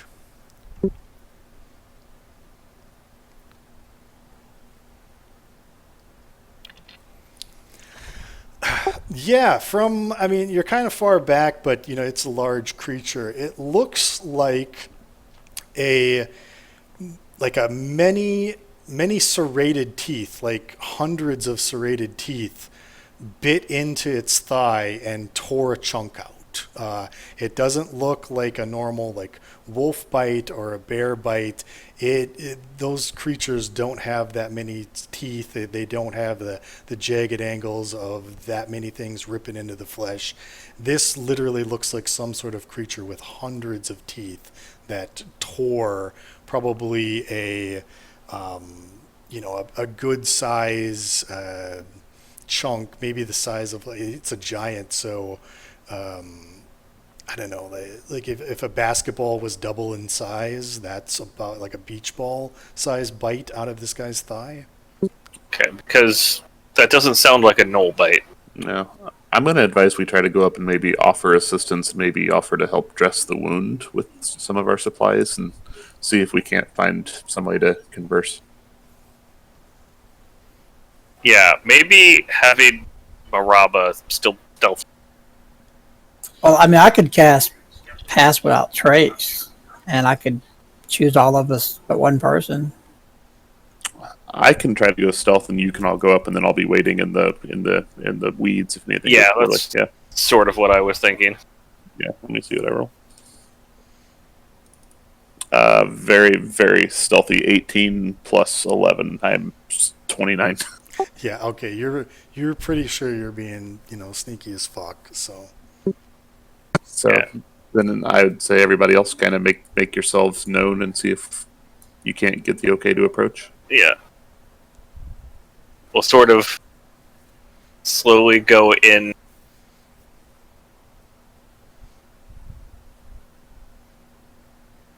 So are you calling out to it, or? Yeah, we'll get a little closer before we call out. Yep. Hello, Etten. We just want to talk. Okay, make me just a straight up charisma check then. Why is it?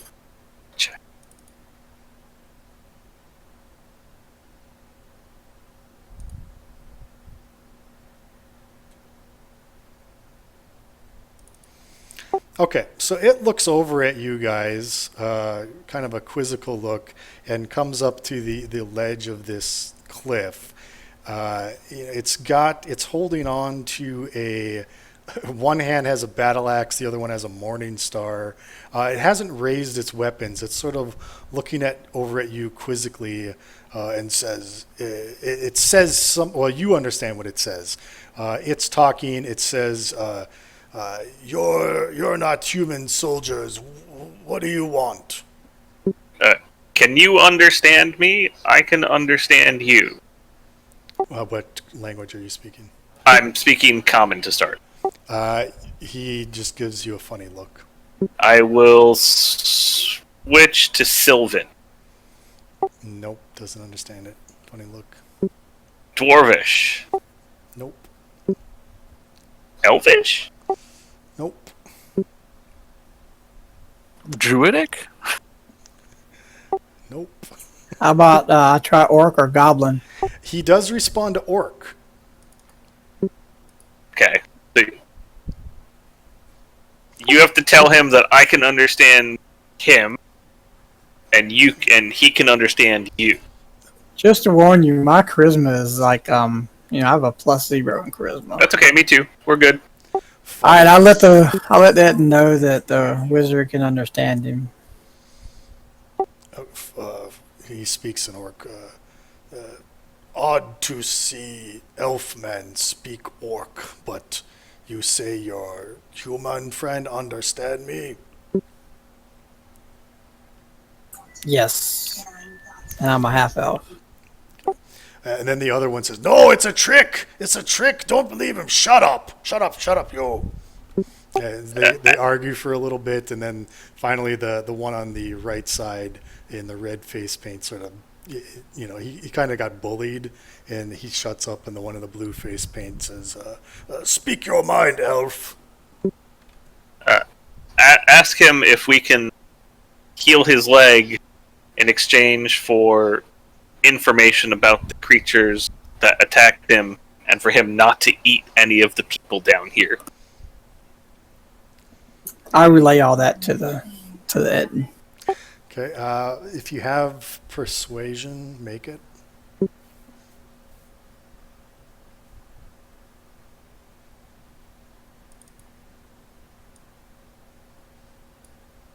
Otherwise, this is gonna be bad. I told you. No, you hurt us, and he kind of staggers off and kind of walks away from the ledge, raises his weapons a little bit, but just in a defensive posture, and he gets a little farther away from it. We cannot trust humans or elves or dwarfs. They kill us. Oh, wait, hold on. Ooh, 1 second. I might have a solution. I know what this does. I think somebody could go up and, well, I don't know how close you can get to him, but give him your potion of greater healing. Hang on, I'm gonna.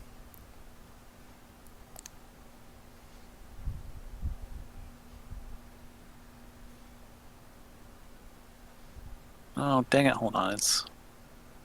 Yeah, I was gonna say my only healing spell. I have to actually touch him to heal him. So I'm looking. Aha, okay. I'm gonna just cast this on him. It's 60 feet. Okay. So roll how many hit points he gets back. There you go. Wow, crit on that too. 8. All right, so the wound on his leg starts to close up, and the blue-faced left head says, "See, we can trust them." And the one in the red face paint just sort of shakes his head and doesn't really want to argue, and they once again sort of creep forward and say, "You no hurt? You promise no kill." We would prefer not to. We talk from here, but you promise no kill, me no kill you. Okay. Can you tell us... I'll relay this to Algrim. Can you tell us about the creatures that attacked you? just assume I relay everything. Yeah, he says. no worries. Yeah, I get it. So, yes, we fought devil dogs and their hyena masters near the edge of the mountains. The hyena masters shot arrows at us, but we too quick, we not get hit, but little devil dogs with hundreds of teeth and eyes, they let their leashes go and they hunted us down. It's definitely not from this world. Me never see creature like that before, and don't think is good for eating. Not from the hills, not from the mountains or the forests. Definitely evil, bad creature from the underworld. It bit into us and caused pain, and it all felt like fire when it bit into me. Is there any sort of check we could make to determine what the hell that might be? You can. Let's see. It's probably not going to be nature. Make an Arcana check. It definitely sounds kind of consistent with some sort of demon or devil, some sort of creature like that. With a 13, you wouldn't know exactly what it is, but the sound of like the bite of all the the many teeth, things like that, doesn't sound this worldly. Can I show? I want to show him the arrow that I have and ask him if this is the same kind of arrow that was shot at him. Yes, hyena men shoot those arrows at me. No hit me though. So, Noel's working with demons or devils or some form of extraplanar something. Just does not sound like a good time for any of us.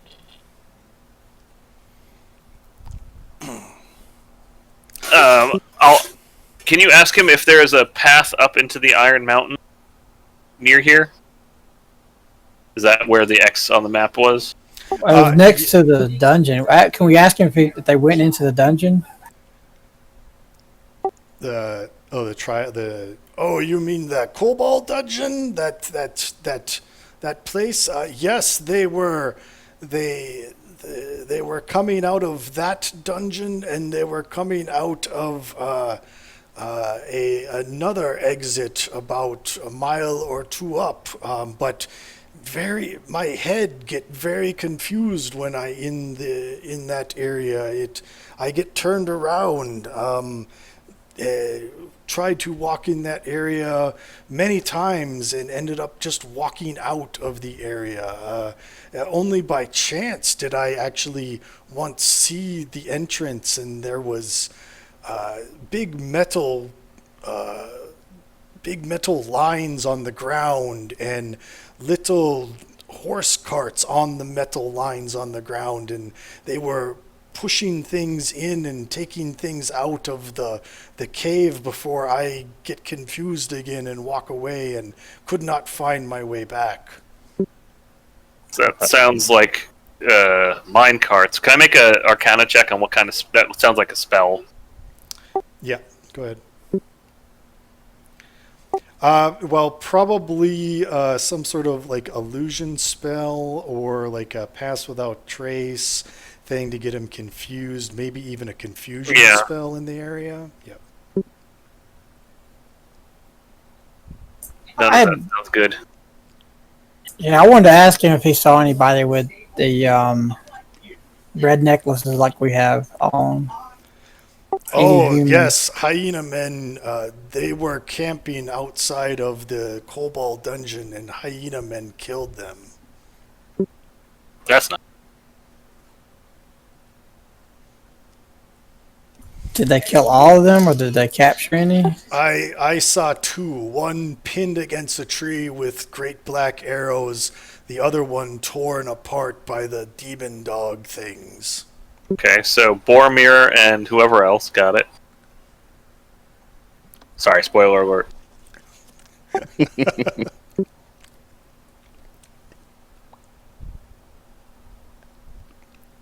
Is there some place you can go that is not... We go north to the cold. No, we go south, and I'd rather fight skeletons. Skeletons easy. No, we go north where it's cold. The devil dogs don't like the cold. And they just start arguing. Yep. Just so you know, to the south, we believe that the undead are gone. If that helps. But is there some... Undead gone? No skeletons? No zombies? Don't think so. We don't want him going south, though. We need to get large armies there. But there's nothing there. Because it's the Bone Waste. If he keeps going south, there's towns around it, though. I was going to say there's also going to be 4 human armies essentially down there now, so that maybe not be the... Well, yeah, I was saying we can warn him about the army, is what I'm saying. Is there some place he can go that he's not going to eat other people? We if no skeletons, we go south. We go south if no skeletons. We avoid your humans in their metal skin and their pokey lances and yes, we would rather go there than go north and freeze our nethers off. All I am seeing here is the scene in Dude, Where's My Car, where they're trying to figure out what each other's tattoo says. Dude, Definitely these guys. yeah. Okay, if you let us know roughly where you're going, we're gonna tell all the other people about the bad things in the mountain. And if we get rid of them, we will try and let you know. He nods his head in agreement, and it seems like they both are now agreeing that if there's no skeletons and no undead, he is going to go south. He's going to go to the Bone Wastes. They're just leaving now. Yeah, he does. That's the end of the conversation. Yeah. He just walks off. Yeah. Bye, guys. I have Well- spoken. Well, we successfully avoided combat. Yes. We could have taken him. The first time in 3 months, probably. I would like to point out the two people with, 10 charismas successfully avoided combat. I wouldn't have been any more help. I have 10 charisma. Actually, I have 11 charisma, so I'm 1 point better looking. Yes, you are. That is the one problem with me hiding, is I'm sitting in a tree with an 18. So Yep. But my intelligence is a 9, so I'm not very Okay. intelligent. do we need to camp at this point? Well, so here's my question, just before we camp. So now the question is, Yeah, because we have now moved 30 miles, I believe. okay.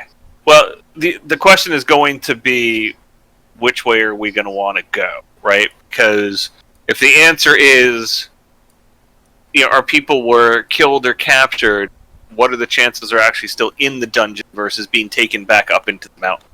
Yeah, I would say we try the back way, particularly if we know in advance, or perhaps as a illusion up, we could Yeah. get detect magic rolling earlier and maybe scout ahead a little bit. Who's got detect magic? I do. Yeah, he does. Okay, I was gonna say, check. didn't the guild master say you got a bird or something from the ranger saying that some of them were captured and pulled into the secret room? Yes, the message came from their ranger, one of the veterans that went along, that was part of the Scarlet Scarves, and that came from Larry Fadark. She's a female elf ranger, so she got a message out saying that the rookies were captured and that some of her team had been killed. Oh, There's likely a ranger hiding out somewhere up here, then maybe trapped amongst all this, would be my hunch at this point, based upon everything we know.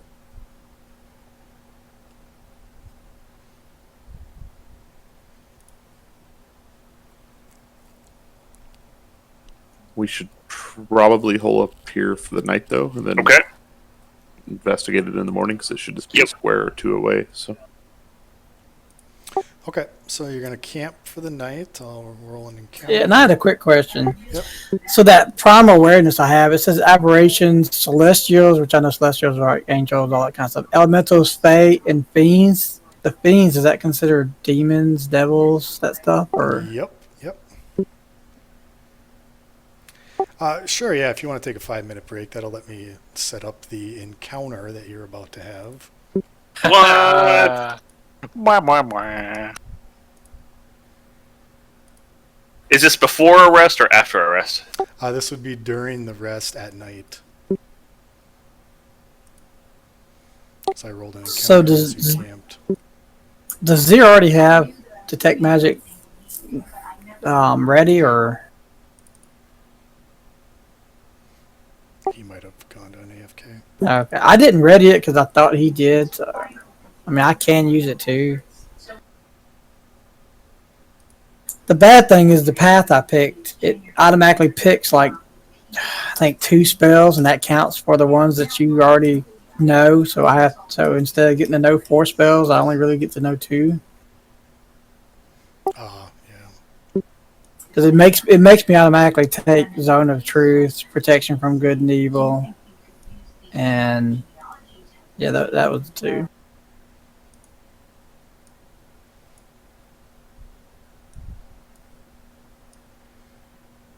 And how do we do XP? Because last time you did by milestones, so I don't know. Yeah. Do we keep up with that, or you just keep up with Yeah, it? I will at the end when I write up the session notes or the like end of adventure thing. I will tell you how much XP you earn, and then you can just mark that on your character sheet. All right. Yeah, all these features and traits are still so many of them.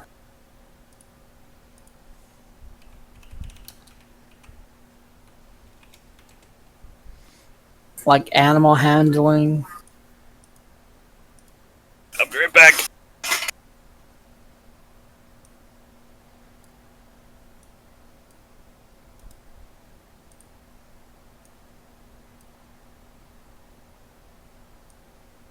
And I have a disadvantage of stealth, but I still have a +5.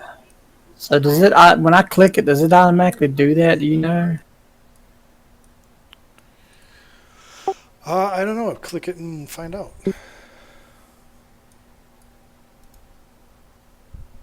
See, I don't know if it did it because it did. It did not. So I got rolled a 4 or a +5. But it says I have disadvantage because I'm wearing splint mail.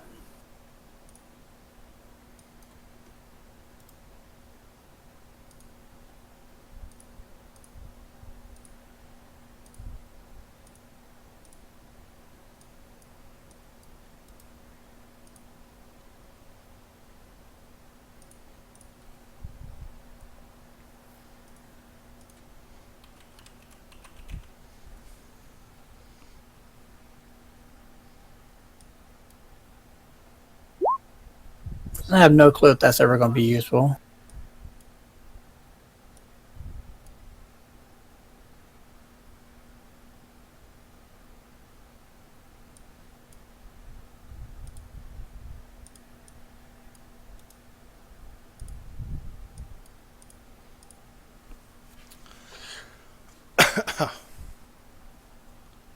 Hey, Chris, if you're trying to fix that purple where it shows up in purple like that, the only way I could get it to fix was to delete the add-on and reinstall it. Oh, I don't know how I messed it up. I messed mine up too like that, and it was doing it, and I could not. I clicked everything to try to figure out how to do it, and I just uninstalled it, reinstalled it, and it fixed it. It went back to normal. like that. Yeah. I have no idea what I clicked. Did you figure it out? It's like the digital dicing or something.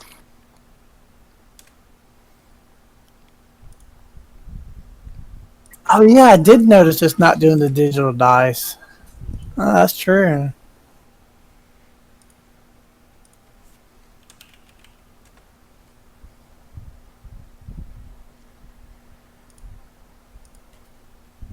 Why didn't roll at all? Oh, there it is. There we go. I got to roll twice for advantage or disadvantage now. I'm back. Is everyone back, or are we just waiting on Rathen? Yeah, I'm back. And better than ever.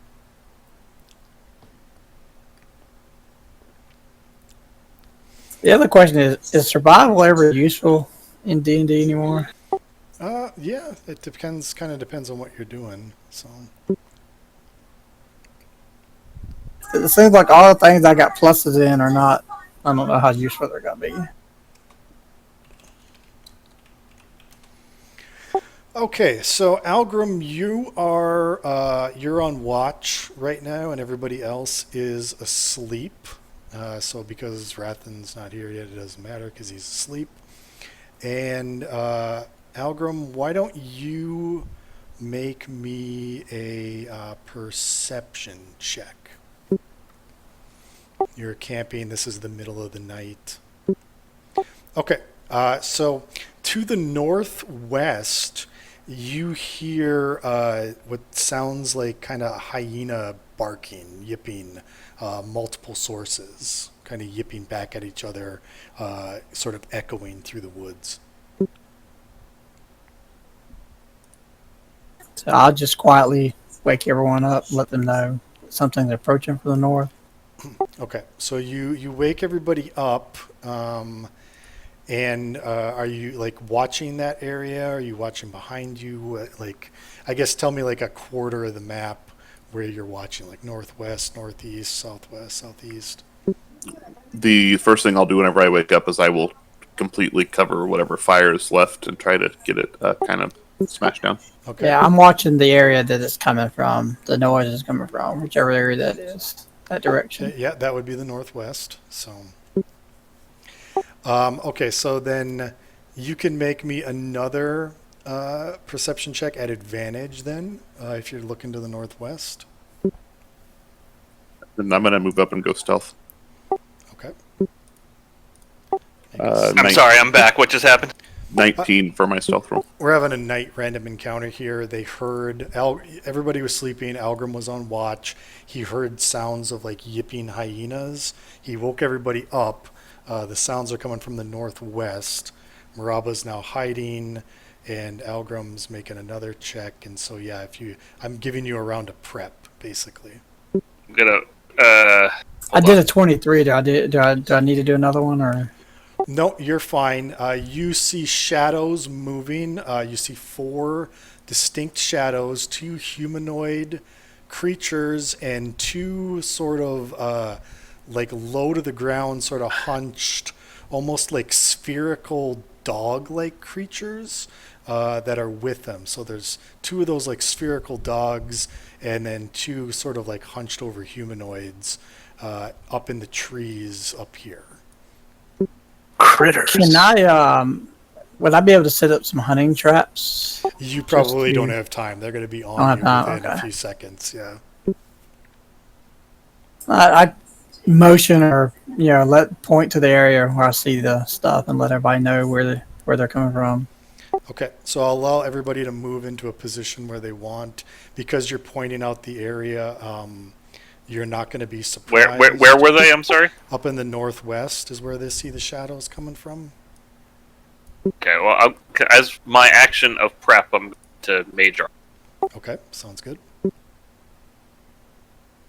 And I will turn into a direwolf. All right. What? The most important question is, Wrath, whenever you were gone, what drink did you pour? Water. Oh, no fun. All right. So everybody stay where you are. I was going to cast a spell too, if that's okay. That's fine. Just don't move your token. Oh, so Go ahead. I was sorry. I thought we were moving before that happened, but okay. Yeah. I mean, you can move if you want to move up to your 30 feet away. You can. at Oh, this no. point, yeah. Oh no! Right, behind the tree. Okay. Fuck you, people. All right. So you see Well, 2 gnoll. Oh, go ahead, Algrim. I wanted to cast protection from good and evil on Zir before we moved up. Yep. That's fine. You can cast that. Yep. That's a really cool token, by the way. So Zir's got protection from good and evil. I'll give him the buff thing. And then the other things look like this. Can we make an Arcana check or religion or Actually, what I've got check the is that? ability I can use. All right, Go cool. ahead. Yep. I want to use Hunter Sense. Okay. What does that do?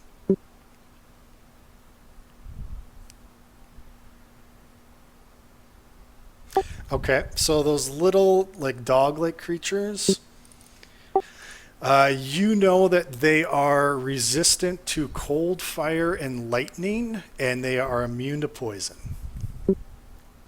I let the whole group know that. Suck it, swashbuckler. They're not immune to sneak attack. All right, so they're trying to creep up on you guys. You see them, they see you. This is just going to be a straight initiative. Do we know what they are, by the way, or is there a check? You recognize the gnolls. If you want to make an Arcana check on the little dog-like creatures, you can. Okay, Rathan, the little dog-like creatures they're simply called a maw demon, is what they're called. Oh, so they are demons. That's not good. Woo! I rolled a 20, by the way. I thought I had myself clicked. I guess we see, not. we see it. All right. Oh yeah, that's weird. I see it in the thing. It didn't throw the error. I think because I had the snap to center thing on, not the pointer thing. I'm glad I'm behind a tree.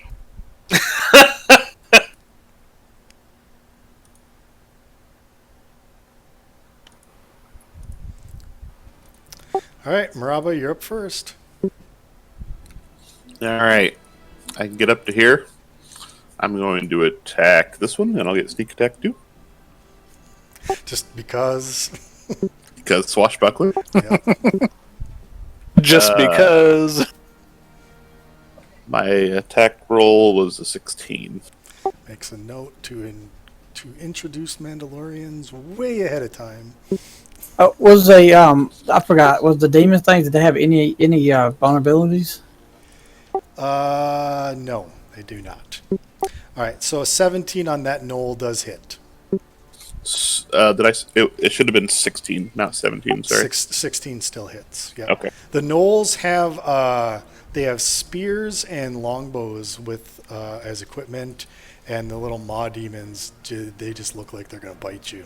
All right. 25 damage. 25 damage to that gnoll. Holy crap! You run him right through the heart, and he just slumps to the ground.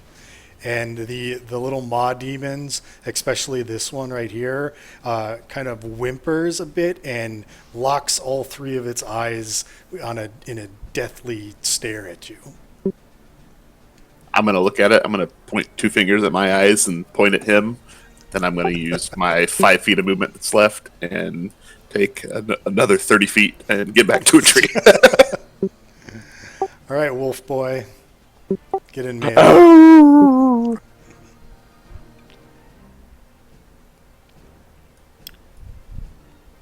When you said that, all I saw was Michael J. Fox and Teen Wolf.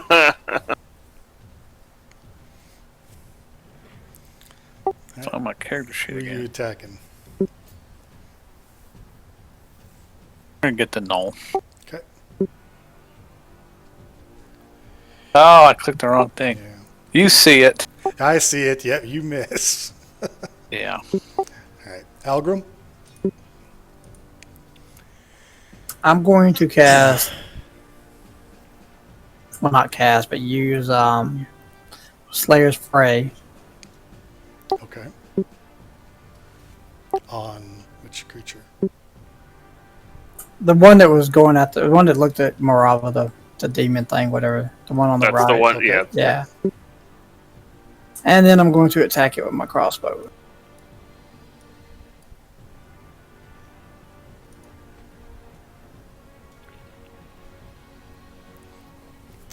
24 hits. Yep, it does damage. Does 7.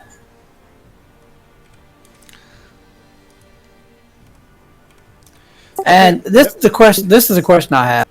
Yep.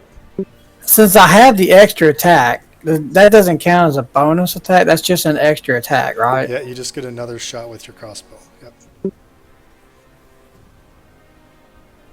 16 hits that same creature. Yep, for 13. Wow. And then 3 more for the Slayer's Prey.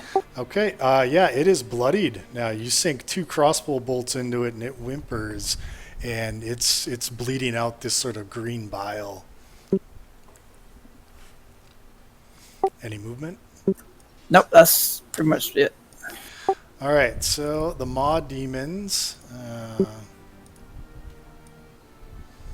cannot reach Maraba. So these guys, how intelligent are they? Not very. They are just going to both attack Zir. So both of them will do a bite at you. Yikes. Yeah. And what does the protection do that I gave him? Protection from evil, let's see. have disadvantage on attack rolls. Okay, so then that would be a 17 and a 7 then. So the 17 would hit. And the crit wouldn't happen then. Saved him on the crit though. That's good. Still kicking as Alright. a wolf. This Knoll is smart, and so he's going to flank. So he will have advantage on his spear. He tries to thrust the spear at you. That's a crit. Oh, and that's per rules. That's That's a double crit. yeah, that's maxed. So that's 16 points of damage actually. Our first fatality. And He's a druid. He's damn near impossible to kill in 5e. Quentin.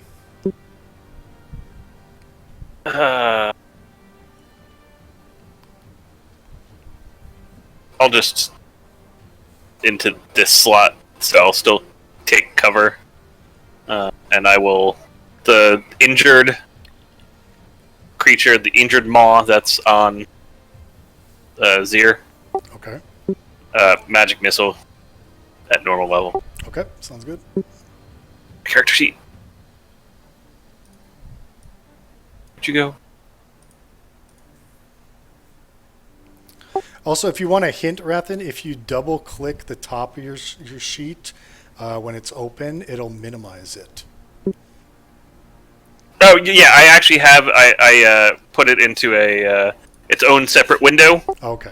and I have it so I can see what I'm rolling as I'm clicking on things. Okay. Sounds good. So you do 13 points to that Maw demon, and yeah, you kill it. It's sort of just. See, I've killed 2 things already, guys. What do you want from? Yep. It explodes in a gooey mess of green and black bile.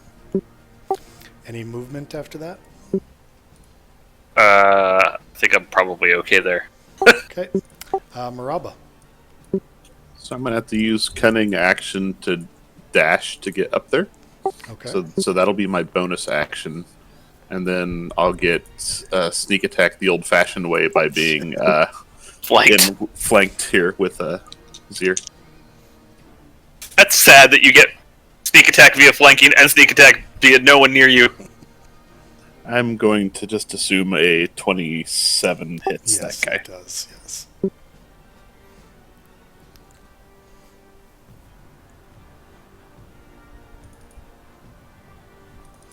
20 points of damage. Okay, it's bloodied. And is that it? Yeah, because I'm out of movement too, and I already used my bonus action. Okay, Brannick. I'm glad we don't have things Try like to bite this fellow. like precise shot anymore, where you have to fire into melee. Yeah. Well, yeah. Have advantage with Maraba. Yep, 24 hits for 8 piercing.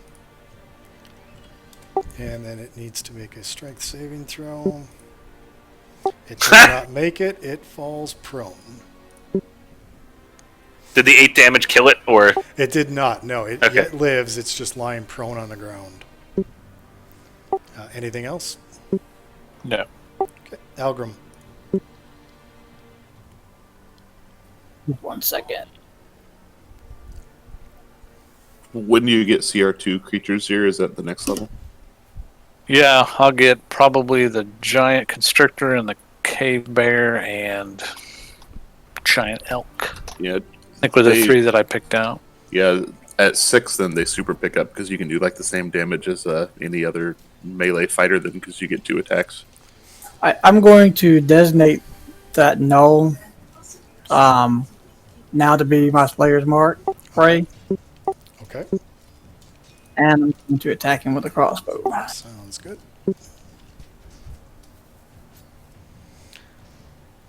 10 is going to miss. But you get another attack. 18 will hit, though, for 14 damage. And that knoll is bloodied. Any movement? No, I'll just stay where I'm at. All right, Maw Demon will spend half of its movement to right itself. And now it is going to bite Maraba because it remembers that. I remember you. 23. That hits. I'll use my reaction and take half damage. Okay. And that's all the Maw Demon can do. The Knoll will now, because it's smart, move there to flank on Brannick and attack again with its spear. And misses no matter what. Yeah, nope. Quentin. I will again magic missile. I will start on the Maw Demon. I'm assuming I can go one at a time, right? Yes, you can. Yep. Okay. Maw Demon yet lives. Maw Demon is dead. And then the Knoll. Okay, 3 lives. And that's it. He almost has the killing blow on everything we've killed yet. This week. Alright, Maraba. I'm a griefer. So he goes after I shoot him full of arrows. I can get to here. That'll get me sneak attack still. Attack roll. Probably is going to miss 13. Yes, that does miss. Try it with my offhand. It's 15. That hits. And as long as you roll more than 5, you're going to kill it. It's dead. Okay, it's dead. I am rolling 5 dice, so even on my worst roll, then plus my dex, I would kill it. All right, so you managed to clear the area of threats. Anything you want to do with these bodies? We're going to search them to see if there's anything. Yeah, and Okay. I guess for me, just figure out what the hell these things are, right? Because we don't. I've never. Seen Well, anything like yeah, this. so I'll explain about the demon. So I'm guessing in and out of character. So All right, so each knoll has 18 copper on them, so they don't have much for money. They do have their weapons, which were spears and longbows. And they also are carrying something rather unusual. Each knoll has a playing card with the ace of spades. my character just stops in its tracks whenever he finds one. And the Maw Demons have nothing on them, and they're just Yeah, creatures. I'm gonna try and collect some of the goo. Take back. Okay, the demon, you can put like a vial of demon ichor Yeah. on your, yep. Can we also nominate Wrath, since he's the new guy, that he's in charge of tracking all the loot we collect each night? I think that's a great plan. All in favor? All opposed? That's. Hold on. I'll pull open. Pad. Here, I'll make I can even make a note in the game for you guys. Wait, do I not have TextPad installed on this machine yet? Damn it! Notepad sucks. Okay, above your character sheets, you'll see a thing called Player's Notes. You can just hit the edit button and type in there if you want. Where? Where you find your character sheet in Roll20, the little newspaper icon under. Oh, yes. Sorry, I'm not. Player notes. Okay. So I'm going to collect the playing cards, and then I'm just going to go over here. Okay, so the playing cards don't have any like distinguishing features to them. Is there any history check on anyone? You can go ahead and make a history check on the cards if you want. So it's 18 copper, so it's 36 copper in total. Correct. 2 longbows. 2 longbows, 2 quivers of arrows, and 2 spears.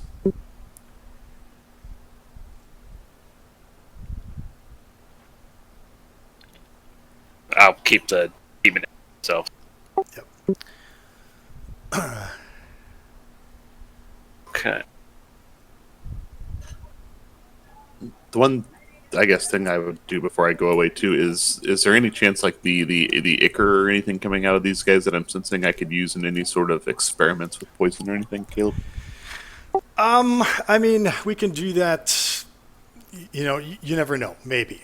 I mean, nothing that comes to mind with your like poisoning skills right now, but you certainly could try your hand at some creative homebrew experimentation if you want with it. And that's my history check, by the way. Okay, so the playing cards, they have a very generic back to them. So they look like they were recently made. And there's not really like a trademark symbol on it, but you actually recognize these cards. These cards come from a toy maker shop in Trellwind. Okay. Interesting. Are any of us from Trellwind? Well, you've all lived in Trellwind probably for the last 5 or 6 Oh, okay. years, That's yeah. that. Okay, so that's where we were. Well, I Yes. thought I keep thinking to Tarath is where we. No. So the only thing that I will say is these cards mean nothing good. Why? What's with the cards?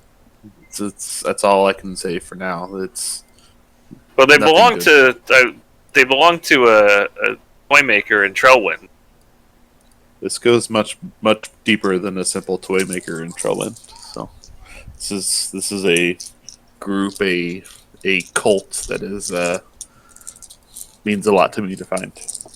Does the cult involve demons? Pointing at the demons on the ground. Caleb can tell me if this is incorrect, but I believe that that's a new development for my character. That is correct, yes. Okay. Well, I Oh. might. Sorry, go ahead. Do we get to finish our rest, or Yes, you Well, finish out your long Be- rest. well, for the day. before we finish the rest, Yep. what I might suggest is if we've encountered scouting parties out here, we might want to hide the bodies before we leave in the morning. Oh, yeah, sure, you can do that. Let's see, what kind of skill would that be? Probably. Well, you got a ranger with you. Yeah, you can hide him in the bush. Not even. You don't even need. Yeah, that's what I figured. Especially since I guess we're not in the forest. It would be much easier if we were in the forest because he's got forest. Yeah, Well, and- you are kind of in the foothills of the mountains right now, so there is trees In the and mountains. elevations. Yeah. So I remember you. yeah. Anyone who's ever played WoW should know that line. The one thing I am going to do, Caleb, is I'm going to take 2 vials of their blood and or ichor, I guess. okay. What should I call that? Just to track the Demon later. ichor. Yeah, so here's what I've recorded it as on my character sheet. Vial. Hold on, where? Vial of demon. You can add 2 more too, because I'm going to use 2 of my vials to collect some extra. You gotta note that on your character sheet. That's not. Fine, done. I'm tracking my inventory in Roll20, but I can copy over whatever. Yeah, that's what I'm doing too. And by Roll20 I meant D&D Beyond, but Yeah. All right. So, yeah, you wake up in the morning, you have a full rest, and it's the beginning of the now 3rd day. So, are we going to the red X, or are we going to the Go to the mouth? X. To the Yeah, mouth of the cave. well, so the question is, people. I'm still confused by the note. The note said people are holed up in the secret room in the dungeon. Said They found a previously unknown secret passage, and now the Redstone Guild has been using the Dungeon of Trials for years to do like their final exam. You guys actually did your test at the Dungeon of Trials. You know what the interior looks like, and if you get there, I'll actually show you the entire map of that place.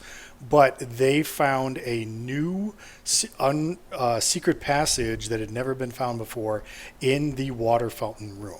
So the rookies opened it, and these enemies flowed out of it, captured the rookies, and the veterans went in later to check on them, and that's when she sent the letter. Okay. So yeah, which way do we want to go? I'm going to advise going in the back way. Okay. If we can detect the magic and the illusion that we have, which we should be able to ritual cast. Whoever has it, so we can have it up more if we need it. Have what? We should be able to ritual cast detect magic for whoever has it, so that way Yes, we don't I have to have burn it. spell slots Okay. to find it. Yeah. I would say I do. We would move up closer before we would cast So that. you're for going to Caleb. get Yeah, kinda I'm just right liking up to the X there. Yeah, nearest to the foothills, maybe whenever we were like, half a mile off the beginning of the hills going up, we would turn it on. Okay, so you casting detect magic, you determine that there's 3 magical auras in this area. One is an invisibility spell, the other one is a pass without trace spell, and the third one is a confusion spell. So it's basically everything that I thought might be cast before. It's just all of them instead of one of them. Yeah, and it's really odd because some of those spells are like individual spells, but you are sensing that aura, like it's like encompassing the entire kind of foothills area. Would that come from an object rather than a casting? It could come from an object. It might be a powerful individual. Those are basically your 2 options. Yeah. If it's an object, we're probably okay. If it's an individual, we're probably really screwed. I'm gonna ask the wizard: is there any way we can overcome the confusion spell? That's the one that worries me, I guess. Make an Arcana check. That's a little typically above my pay grade. It's what, a 6th level spell? It's a 4th level spell. Is it? Confusion. Is it only a 4th Yep. level spell? Yep. It's not so bad. You could try to dispel it, but this seems like a more powerful than like an individual confusion spell because so it's an aura. Yep. That was my roll. I don't know what that helps us with. An Arcana check. Actually, what's your if you're trying to dispel it, you would have to. That's what you would glean from the Arcana is that you would have to cast like detect magic, and it would be harder than a normal 4th level spell. Well, I don't think any of us have dispel magic, so I guess we have to go to the front, go through the front door. well. My question is I don't think they go to the front. Yeah. is there a way with the confusion spell to get through it without dispelling, or will it automatically turn us around? It will probably automatically turn you around unless you dispel it.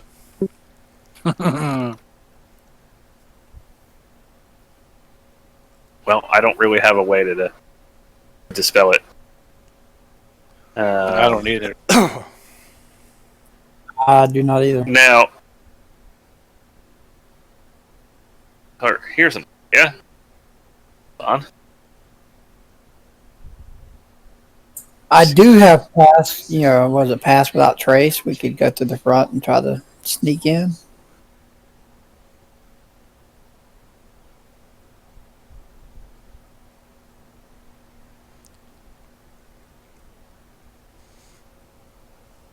I can't. All right, so if I cast Tiny Servant, I can't see what it sees. Can I use that to? That would tell you if there's any traps in the area, but it wouldn't necessarily like. It's not, it says it doesn't tell me where they are, just that they're there. Yeah. There was a spell trap I would see. Yeah, it's here. You see 3 spell traps for sure.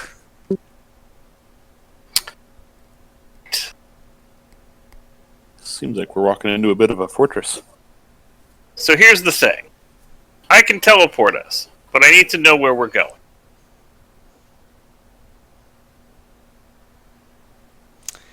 It all just looks like mountainside to you. Yeah, that's the problem. But he knows the fountain room. Since we've already been there before, we did our trials there. We could teleport directly to the fountain room, right? You could, yep. I'm hesitant doing that, if only because we don't know what's on the way in, or what's on the way out, or what's surrounding. Well, So We are somewhat though in the same boat though, right? If we exit the fountain room into the foothills and that confusion spell is active in that radius, we're gonna still get hit by it then, right? presumably it's designed to prevent. Well, actually, here's a question. All of the gnolls had cards. Yeah, you found 2 Ace of Spades cards on them. Ooh, did they do something? I was going to say, is it possible that those are wards against the spells in this area specifically? Well, I Because cast detect magic. Wouldn't we Felt something from the card. The cards are not magical. Yeah, but you can design a spell so that if someone is carrying them, they are you can not affect specific people. I don't know if the cards were magical or if they were just indicators. Let's just send Moraba in with a card and see what happens. I mean, you could certainly do an Arcana check on the cards if you don't trust the detect magic. Well, would they in fact need to be magic, right? Because you can. Yeah, I mean, they could just be regular playing cards. Yeah, I'm saying you can construct spells to specifically exclude people, right?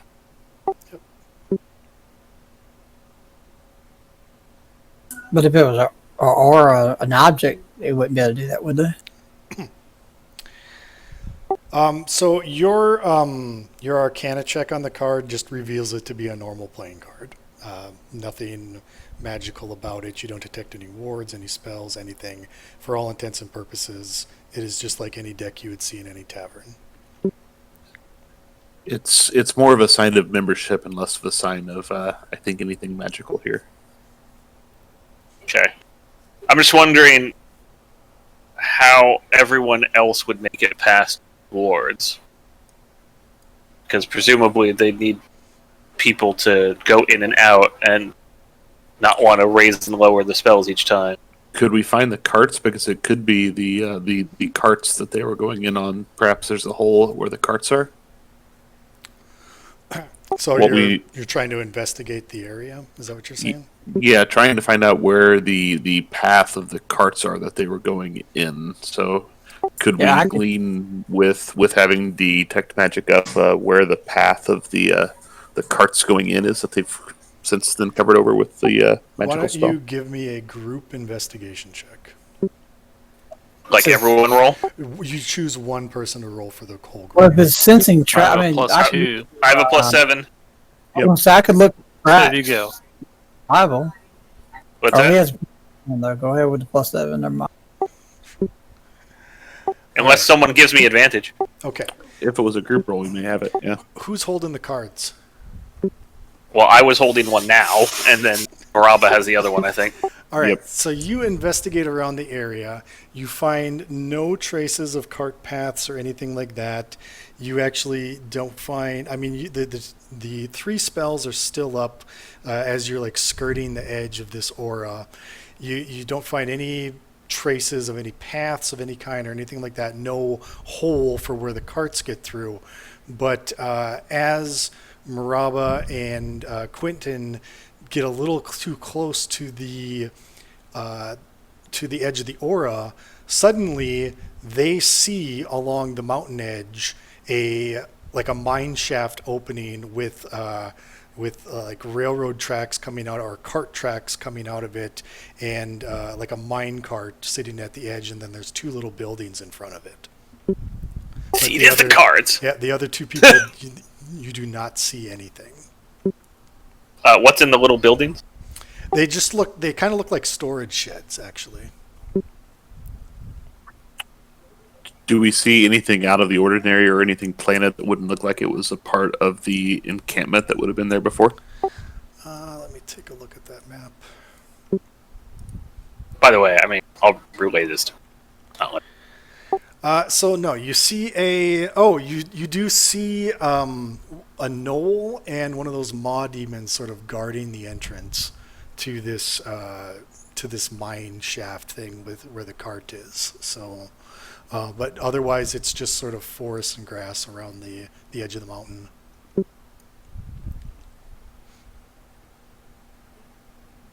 I just think Zira and I can't help you because we wouldn't be able to see them. Well, I'm wondering what happens if we just walk through the outer edge, if that would actually... If it would get us past it, and if we hold their hands and drag them through so they don't start walking off in a random direction. Well, tell me what you want to do. Did we get anything for the find traps? Do we know what those traps are? Whenever he cast that? The traps are like the confusion spell and all that. It's not like a physical magical trap. It's just concealing the area kind of trap thing. His fine traps basically detected what Rathan found earlier. Okay, so I guess I can be the first guinea pig here with the card in my hand. If I step across the barrier, what happens? Nothing. You see the mine entrance and you don't feel any different at all. All right, so I do think the cards are the key then. So can I like hand the card across the barrier to Zir? You're gonna try. Okay, you're gonna hand it off to him. Yeah. So while I am on the other side, so, like once I'm past, like I want to ask him to like reach in and get the card from me. Okay, so you hand off the card to Zir and make a wisdom save, Maraba. Yeah. Saw that coming. Who needs to make me? No, Maraba needs to make the wisdom save. Oh no. I fail. 5.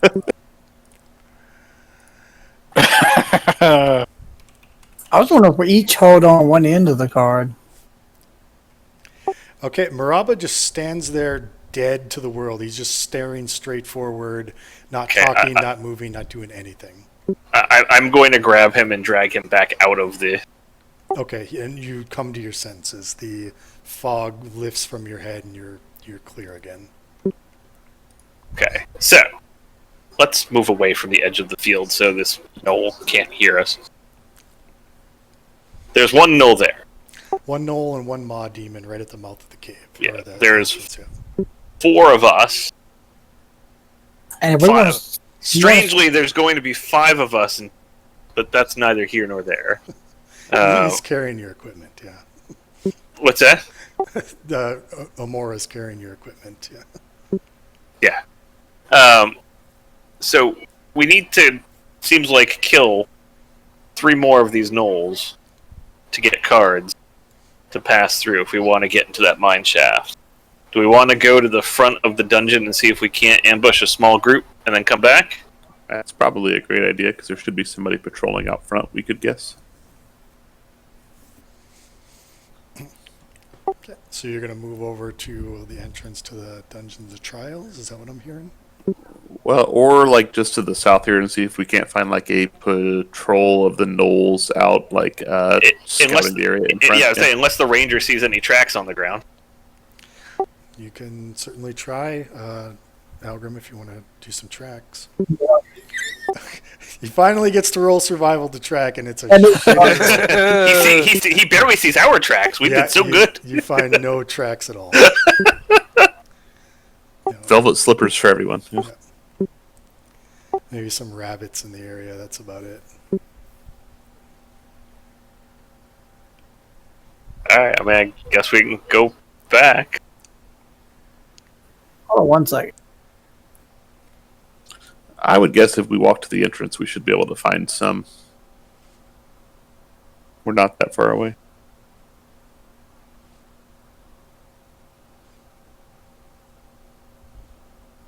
All right, never mind. I was thinking I could use my little ability, but it doesn't work on any. It wouldn't work on. Well, it would work if I found some fiends that I could cast that primeval awareness, and it would let me know if there's any fiends in the area, which are the little devils. You want to do that? Y'all want me to do that? So what was that? Cast that, and it lets me know if there's any. It would let me know if any of those little maw demons are around. That's probably a good idea. Because Yeah, we can or find any of the gnolls. patrols. Yeah. Well, this wouldn't do gnolls because it Oh, only does that. yeah. So fiends. Yes, you're correct.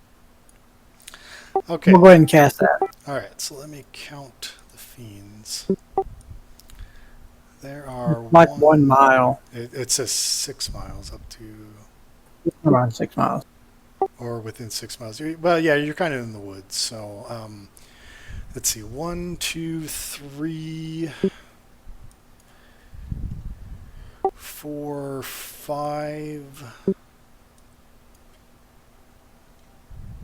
Those aren't demons. I think we probably could assume that for each one of those demons, it's gonna be one null. You sense 5 demons coming from within the mountain.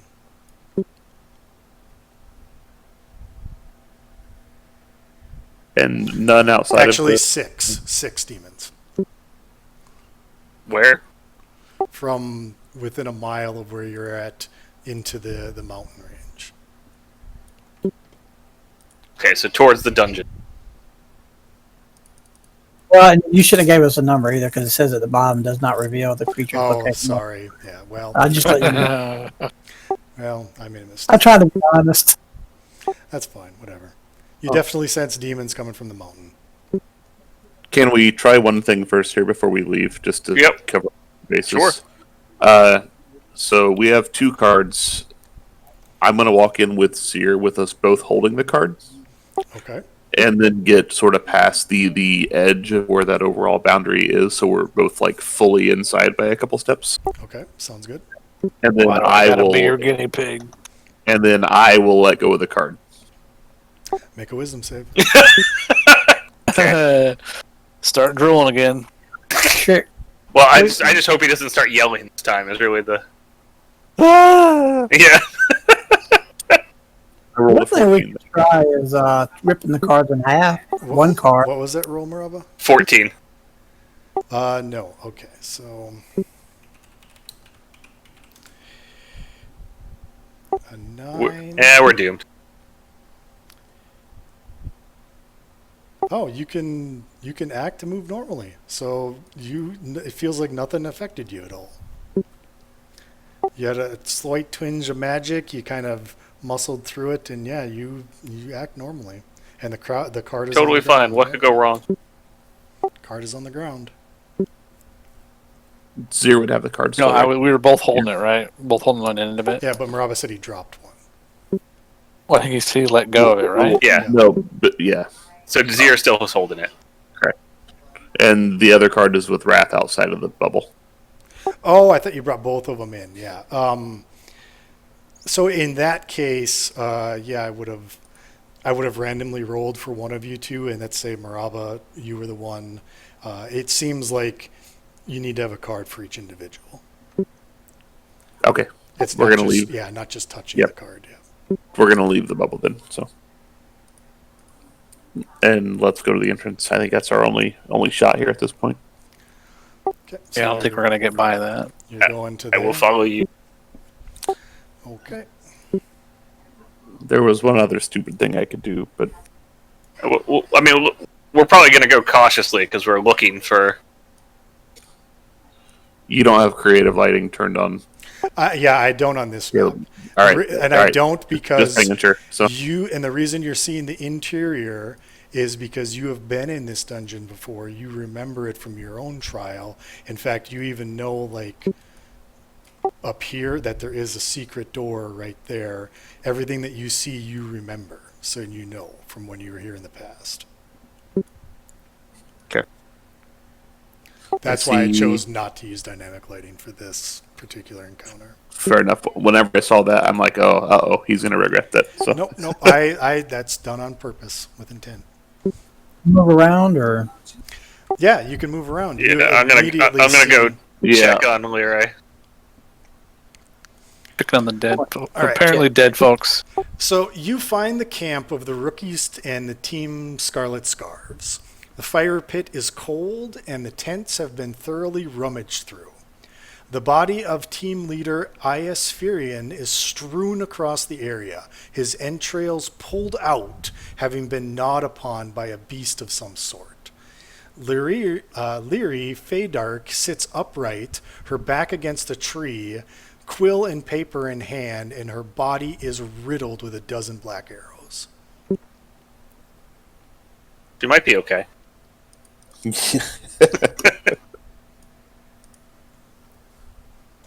her last act was to send the message. Yeah. I can do it one more time. I'm gonna check for tracks in the area. Well, I'm going to be practical about this, and I'm going to search them for anything useful that they may have that we can recover for the guild. Okay, Algrim, you do find both Knoll and Maw Demon tracks. They are coming out of the dungeon kind of like this, and moving about the area. If you're going to check her, Quentin, make me an investigation check. Okay, you find her body and her weapons have been looted through, but if you pull off her boots, you actually find a spell scroll tucked away in her boot. Sweet. Of what? Make an Arcana check. Just to read the magic on the scroll. It's Wow. a spell scroll of protection from poison. Were we able to find their redstone necklaces that we could take back? Those are looted.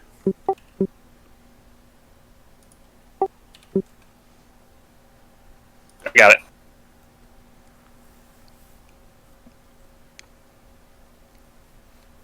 Okay. And what about for IS? He's completely looted, and in fact, he's kind of in pieces. Like an arm is missing, entrails everywhere. Basically just sort of ragged scraps of clothes left on him. Okay. I'm also going to take... Oh, interesting. So she was writing, I guess, as she died. Yeah, I guess there is a quill and a piece of parchment. Yeah. Is there anything written on the parchment? No, it looked like she had probably sent a message, was going to send another message, and died. She the one that sent the message with the animal? She is, yep. Yeah. Well, now seems like a fantastic time for Major. All right, sounds good.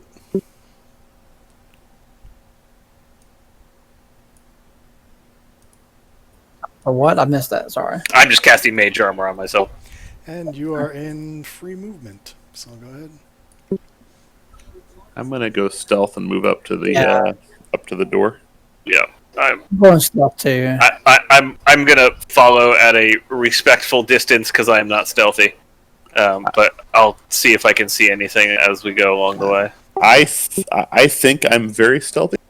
However, I only rolled a 14, so am not actually very stealthy. All right, well, why don't you guys put your tokens kind of around the mouth of the cave here, sort of in a marching order? Yeah, and I'm trying to maintain a 20 to 30 foot distance back here. We want. I can I'm do. casting it out of myself. All right, sounds good. Hey, I could do the pass without trace, and we can sneak you in. Oops, did that twice. What does Pass Without Trace do? It gives us advantage on stealth rolls, and we don't leave any tracks. Probably not super needed here, because I have a hunch we're going to reach a point where we're going to not be able to be stealthy anymore. All right, so those of you who can see in the entrance, the dungeon door actually lies open, so that's a wide open door. And the entrance to the Dungeons of Trials lies open.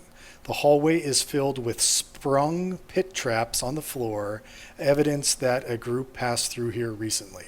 None of the pit traps show any evidence of having harmed anyone. Are there any traps not sprung that we would know would be a part of this? You know that the traps change locations every year, so you have no idea if there's any more active ones in the area. Do we know the number of caltraps that there typically are? That changes as well. Okay.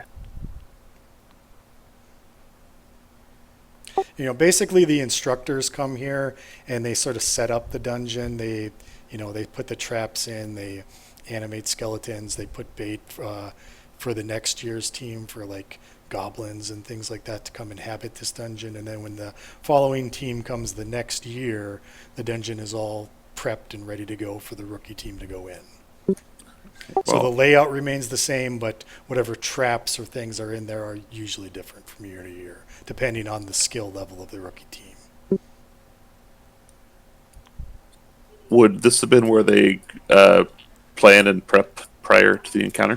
Yeah, that would have been, like, one of those tents would have been where the rookies were staying. The other one would have been where the Scarlet Scarves were staying.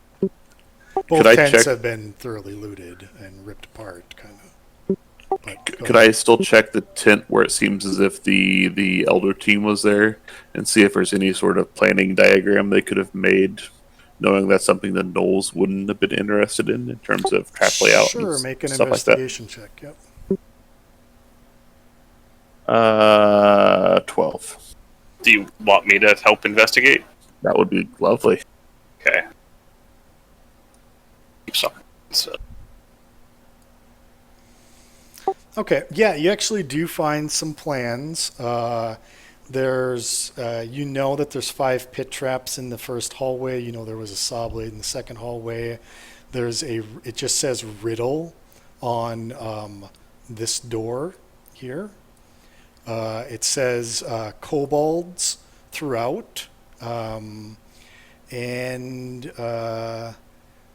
That's really kind of the only notes that you have. It also says Drift Globe reward at the end, kind of for like their reward. man, I should have used my background ability before we came here. That would have been more useful.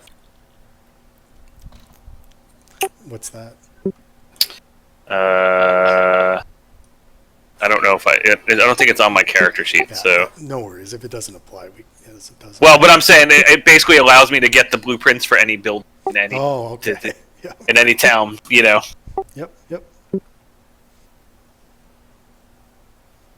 Okay, so we have I guess a general idea of trap layout then, so I think we can safely start going in. Yep. Okay. I will lead the way, being very careful and tedious going through, both listening for Knowles and looking for the typical traps and stuff that we know that would be in use. Yeah. You're.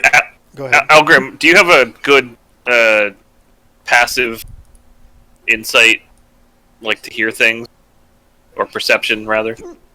I have a +4 to perception, but not, and I have I have a a +7 perception. and I have +4 to insight. I was gonna say I'll probably go in the middle if one of you wants to be near the front, one of you wants to take up the rear, just so we make sure that no one sneaks up behind us. Because I'm not that great at actually. My perception is +5, so I guess that's not too bad. Yep. Are you +4 with your proficiency, Algrim? I've got +4 in insight, perception, Perception total. +4 in perception Okay. total. All right, yeah, I'll take up the rear then. Okay. So nothing alarming so far. It all seems very standard. I'm gonna look around the corner before I Okay. kind of turn. Do I see anything? So this hallway shows a wall saw blade recently sprung between 2 stone gargoyle statues. The skeletal remains of a human long since dead lies near the saw, so it's not a recent kill. That's probably just there for effect. That was there when we did this. Yeah, exactly. You do remember this trap. I from remember your Bob the trial. skeleton. Yep, yep. Get over And there, Bob. He was there when you were there. Yep. Minions? So yeah, that's exactly it. The gargoyle statues are supposed to scare you. You know they don't come to life, and then you're supposed to walk. I think we called that dude Mark, by the way, because he was Mark Twain. Gonna look around the corner. All right. So as you look around the corner here,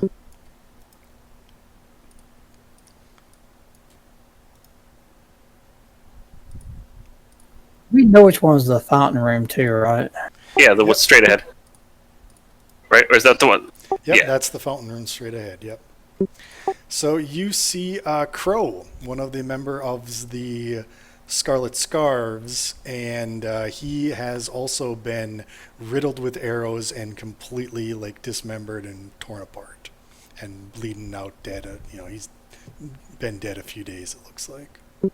Guys, I'm strangely hungry right now. Smell that? So I'm gonna ask the rest of the party. Do you want to check the other rooms first before we go to the fountain room? Yep. Okay.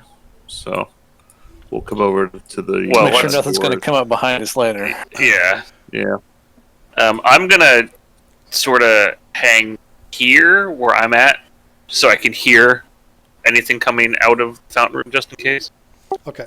Let me know if you need assistance. Yep, I don't need anything yet. Algrim, are you moving up with us? Yeah, I was just gonna say I can drop snare trap somewhere too, if we want to. That would snare anybody coming down like one of these hallways. Yeah, I would say let's wait till we get in the fountain room first, and then we'll do that. So, Maraba, you see in front of you sort of a banded wooden door that has arcane writing on it. I'm gonna ask the wizard to come read the arcane writing.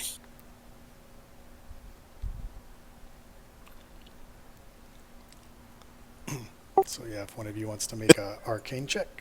Wrath? I'm sorry. You could just say, "Hey, Wrath." Arcane. Natural 20. Yep. Okay. So you can easily read the writings. It's very rudimentary arcane writings. The phrase on the door says, "The answer is simple." Okay. Simple. The door opens, and when the door opens, so you see inside that there's a sarcophagus and two skeletons animate. Oh. I would say Moraba can probably just kill those by Yeah, himself. I was going to say it's more for effect than anything. You see skeletons, if you're going to destroy them, they no even need for combat. You kill them, they're destroyed, whatever. And yeah, the skeletons fall to the floor. This is a first level dungeon after all, and there is a sarcophagus in the room. Do So we it know doesn't- what it would doesn't have seem- typically been in Yes, the it doesn't sarcophagus seem like yet? the people got here. So that's maybe a good or a bad sign. I'm not sure. Or their reward for joining the guild could still be here that we could kind of at least get back to as well. So Oh, but something we could use maybe. yeah, do we know in years past what moving this sarcophagus lid would do? In your trial, there was just a skeleton in there, and there was a magic item in there. I will Time maybe to ask for some help in the room, just maybe one other person, and then we'll move it. Do you want investigation or do you want? Yeah, look at this. We have somebody who will check for traps before we open up a lid. Yes, we will. we will do that first. All right, so you're fine. Natural 20. Okay. Are you using? Good lord. There, it doesn't appear to be trapped. In fact, doesn't even appear to be locked. It looks like you can just push the lid. Looks like you can It is just a level push- 1 dungeon. Yeah, you can just push the lid right off. Guys, I am wasting my 20s in the level 1 dungeon. I would just like to point that out. We'll move the lid. All right, so you move the lid aside, and inside there is a skeleton, a dead human skeleton, and he is clutching a crystal ball, sort of blue orb in his hand. We will grab it and pocket it and identify it later. Okay, sounds good. It Did the doesn't- note say that the reward was? drift globe? Does the piece we have look like a drift globe? Yep, it does. In fact, you can easily identify it. What is I it hate called? I was gonna say what is Drift You're fairly confident that that is exactly what this is. Okay.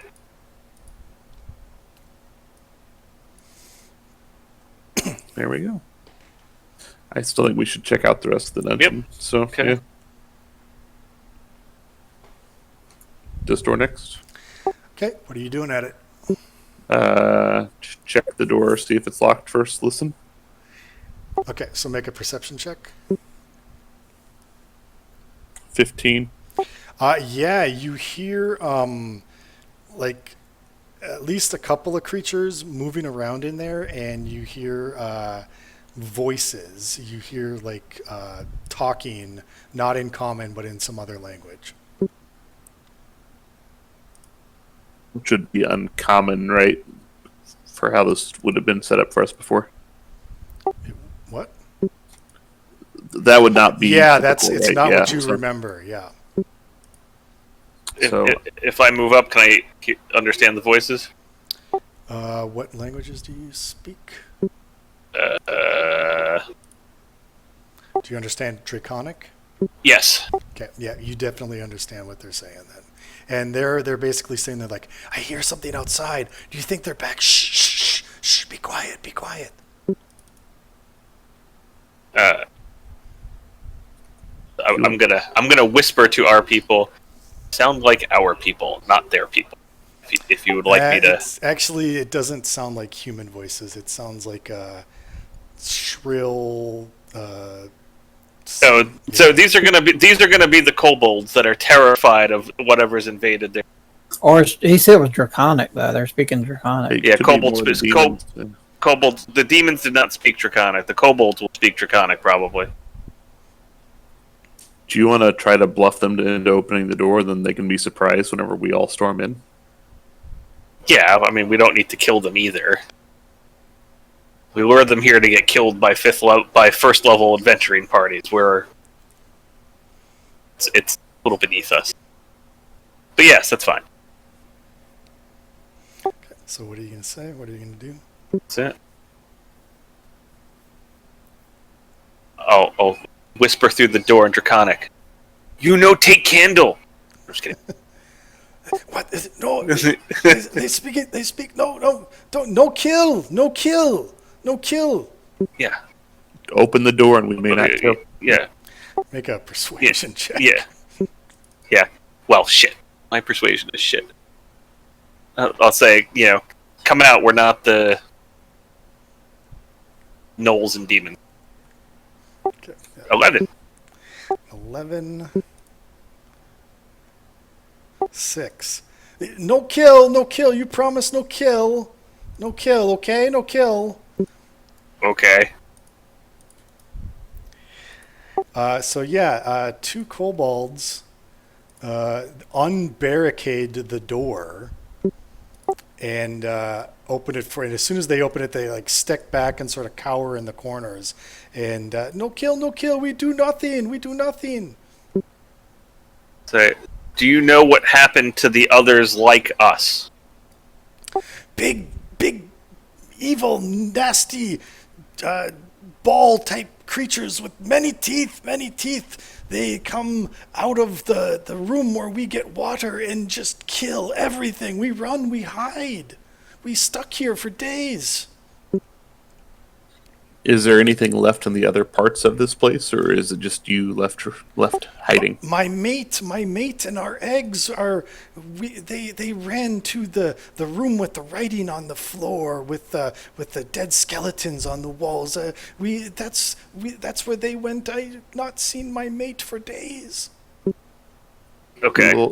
Yeah. Stay here. We will Close- send your mate back to here if we find her. Yeah. Close the door.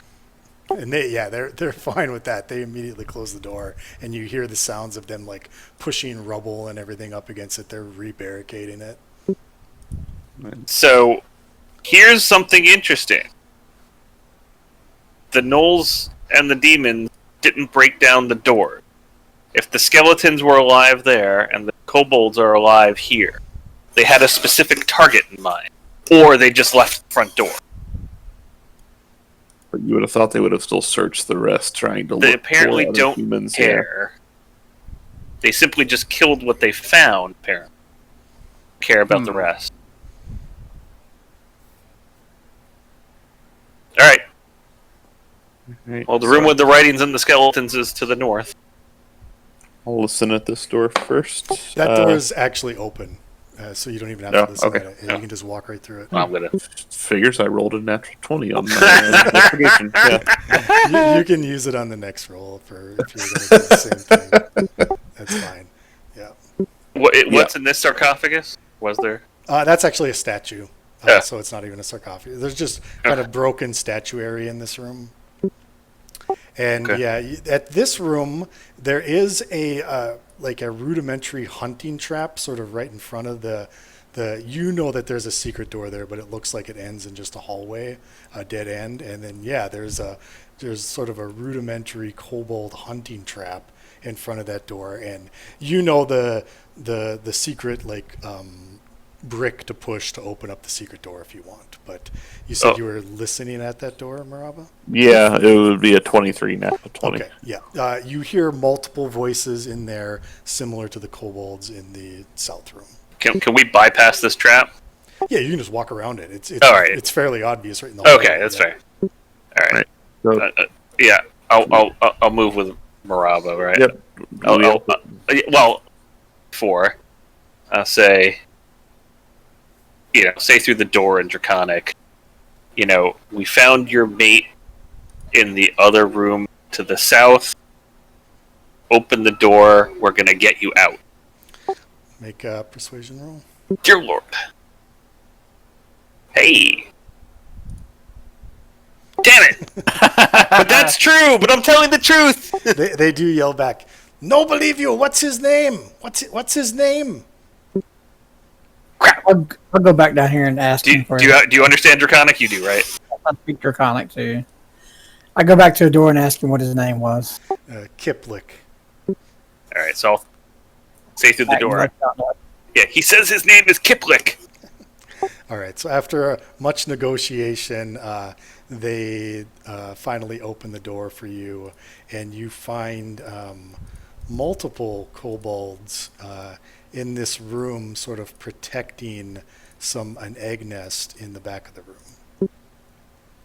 The summoning room is the final stage of the Dungeon of Trials, where you fought a specter to complete your exam. This time, however, the room is filled with kobolds who are obviously using it as a living space. The kobolds cower in fear as you enter the room, even more so than usual, obviously traumatized by recent events. Say, before we escort you out, did anyone see any more that looked like us escape? We saw two of your kind come in the dungeon and get torn apart by the spherical demons. I'm assuming those are the two out front, not the one we found. No, inside the dungeon, inside. Inside Where's the other one? Well, we haven't gone to the fountain room yet, but True. currently we've only found one. Okay. Take your eggs. Let's get out of here. We'll get your meat on the way. The one thing I would ask is, do they know where in the fountain room the demons were coming from? What quadrant of the room? That's a good question. From the demon face statue. Okay. Okay. Thank you. So yeah, they agree. They grab their eggs and they agree to come with you. And Yeah, you show them the entrance, and they I knock the door, say, we have your mate and eggs. Let's go. Yeah, so yeah, that's fine. They leave the dungeon. They run to the hills. Yep. I say, don't forget to come back next year. Thanks for your patronage.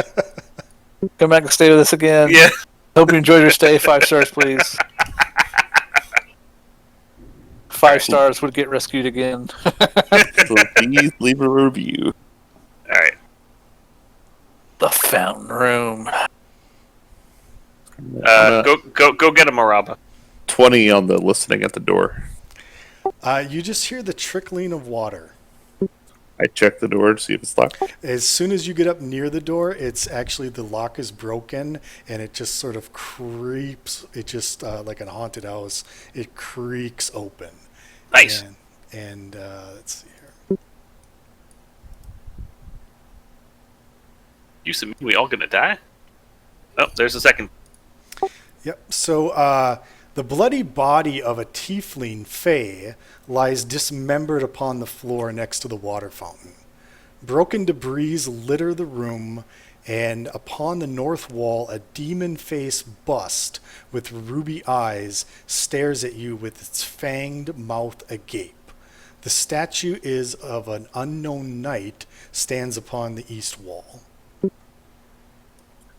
If we've not checked these two, the body in the corridor as well as hers, we should check both of those thoroughly. Well, you said the one in the corridor was totally. Yeah, it's just pieces. Yep. Yeah, I sort of. But what about hers? Make an investigation check. If I have advantage, it's another natural 20, but otherwise 15. Okay, you don't find like like her equipment's been looted. She's kind of torn apart. The one strange thing you do find on her though is as you're looking on her left hand, it looks like she purposefully cut her index finger on her left hand to like squeeze blood out of it or something. Did she write something somewhere? You don't see any writing, no. I'm going to go investigate the index finger on the hand of the statue that corresponds with This that. isn't actually a statue. It's more like a demon head. Oh, you mean on the knight statue?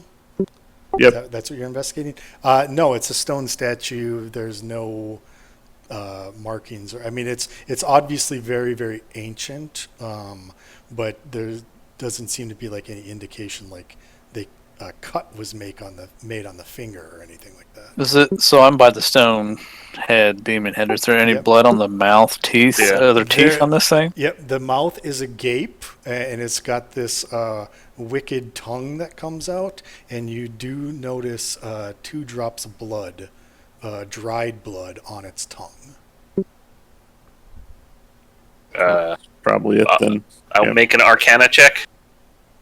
Okay. Nope. Yeah, not really. Can we collect some of the leftover blood from around the body of our It's been a comrade few here? days. It's congealed and dried, and yeah. Just before we do anything, I'm gonna take a look at the fountain just in case we've missed any. Okay, you do remember from your time here in your trial that there was a key to the summoning room, to the secret door, that was found in the fountain the last time you were here. Okay. We check that, see if it's there. And you find zilch.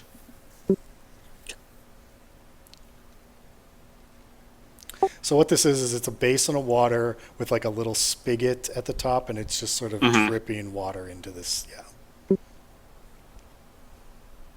Well, you guys ready for me to try to open this door? Because I think I see what we're supposed to do.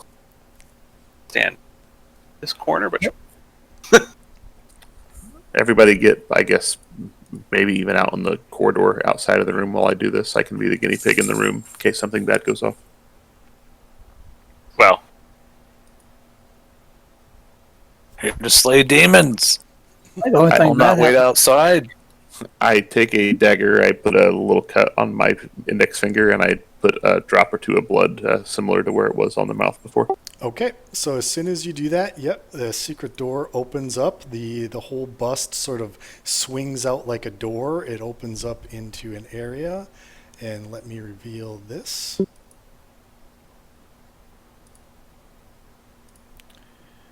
So just take me a minute.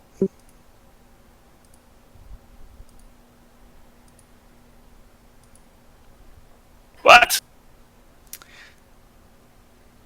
All right, so the secret door opens to a man-made canal with water flowing to the northwest. The canal stretches on into the darkness in both directions, farther than you can see. 2 ancient, evil-looking statues face each other on each side of the canal. The evil emanating off of them permeates you to your very bones. Can I make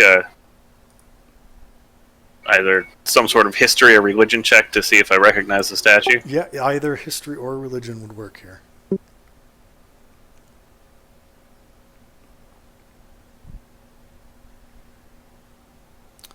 Yep. So 22.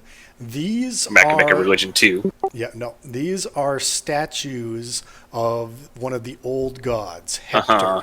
Hector, the god of death. This isn't who the father was preaching about in the. Nope. That was Samus, the god of strength. Okay, I'm just saying. It's our second old god encounter in 2 days.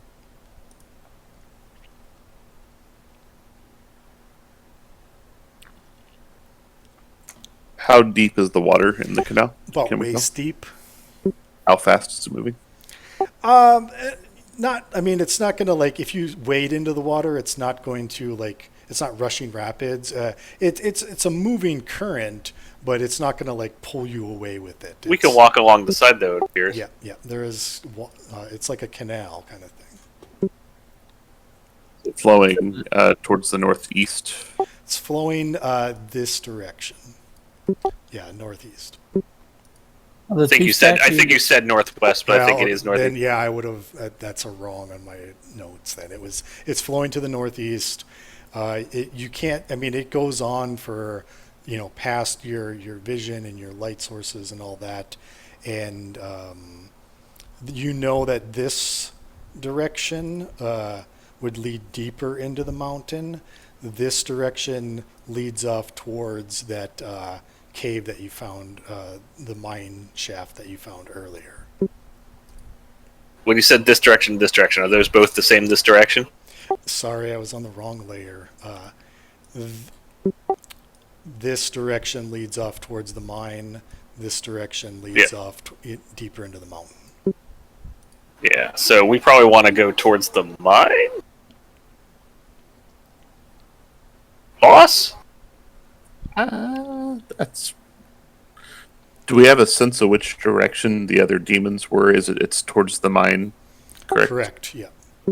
Yeah, I would think we start with that. We could always back to further mysteries if we need to, but let's deal with the crisis at hand here first. I wonder if the statues are like a barrier or a trap. Since they're facing each other right across, and we could sense evil from them. Try to investigate them first. Sorry, what was that? See if these two statues are trapped in any way before we walk in front of them. Can you do a investigation and I'll assist? Yes, I can. Rasslin has the dice. Okay, 26 investigation. Yeah, they're definitely radiating some sort of divine necromancy power aura, but you don't really sense a trap. But it seems like very, very old divine magic. Okay, I mean, let's definitely mark this for when we clearly escape and make it back to the guild and relay everything that's happened here, because nothing bad is going to happen. Yeah, so I guess we'll make it a point to get around them without touching them. Then Okay. I think that would be our best bet here. So Hey! You can skirt the walls or skirt the water, and yeah, you get around them. Nothing happens. No fire shoots out of them or anything. Nothing happens at all. So. I'm more worried about them reanimating into something else. But Hey, There's something terrible and deadly. just also generally, who was it that knew about the demon maws? That would be me. Yeah, were they susceptible to anything? No, they had no vulnerabilities. They just had resistances. Okay, that was checking because I might need some time to make a silver or something. They didn't have any vulnerabilities. They're just resistant to fire, lightning, and cold. It was cold, fire, lightning, and then they were immune to poison. Okay, so is your intent to follow this canal then to the northeast? yep. Okay, so I will need to move you to another map, and we will Okay. be moving to a dynamically lit map. So I think Algrim is the only one with dark vision, so the rest of you would need to figure out light sources. We have the globe, Okay, so Affirmative. but also who's holding that, so I can adjust your token. It worked for one person, right? Yeah, so who's taking ownership of the globe? I think that was 60 feet light. Is that what that said? yeah. I'm also I can light a torch. Okay, so I'll give Quentin a light source here. Prestidigitation, whatever. Anybody else doing a light source? Yeah, Rob will take one. Torch or something like that, or a light spell? A torch. Okay, torch I think is 40-20.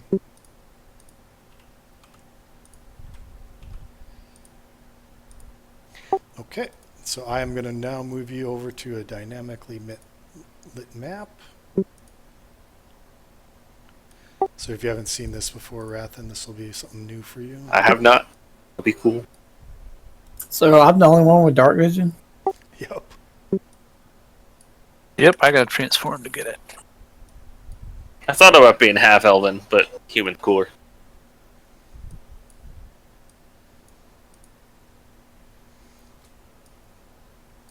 And there you are. Can you see?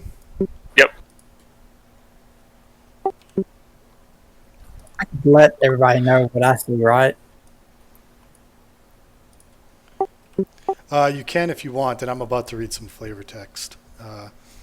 So the river ends at an open cavern 250 feet high with a ring of rail tracks spiraling downwards. The river pours out of the canal into a waterfall that falls 125 feet to a pool below. The gap between the waterfall and the nearest rail tracks is 10 feet away. I whispered to everybody that I see one of the demons. I forgot how to make it pulse, but Just paint. You can just hold down the left mouse. Yeah. right there. There's one right there. Okay. All right. So what are you doing? And we are getting close to the end time here, but I think you can explore a little bit. So You want to try to stealth up?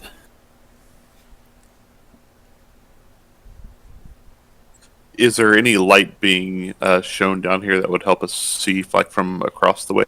yeah, I do. Like, there's a light source over here. There's a torch. If you can see it, you can see it, kind of thing. Okay. So I guess Now might be the time where we might want Pass Without Trace. yeah, I would agree. I just remember you have to stay within 30 feet of me. Okay. All right. So Algrim's doing pass without trace. I think I'll give that a boot icon. So you will leave like no wet footprints on the ground. If you kick dust up or anything, you won't leave any trace that you've been through the area. And it says we're silent also. Okay.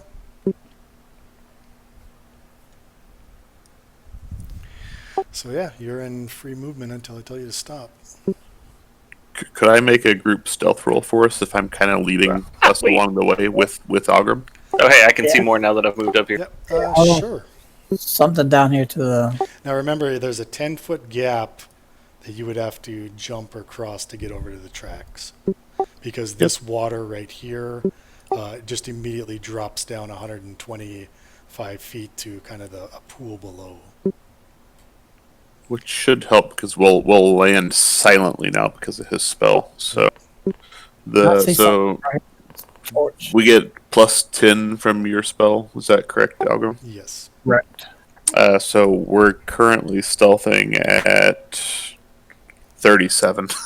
Yeah. Nobody's going to notice you. So we'll I'm jump more down. concerned about how you get across that gap. Yeah, me too. What is the jump rule? So the jump rules is you can jump a number of feet equal to your strength score if you take a 10-foot running start. Okay. So as long as you have a 10 strength and you've run at least 10 feet, you can get down there with no check. Yep. I have a 9 strength, but I'll make an acrobatics check. So that's fine. I can do that then. I have 11. I have an Same, 11 as 11. well. We are the weakest party that ever did weak. And your acrobatics check, Marla? 21. Yeah, you made it. No problem. Hey, there's someone over there. There's a bad man. Who is that to the south? So you see a bugbear to the south. So a group of bugbears works at grinding down sulfur and packing it into crates in this area. The entire area reeks like a dirty outhouse. and that's this area down here. So sulfur can be significantly used for fireballs, but presumably that's not what they're packing it for.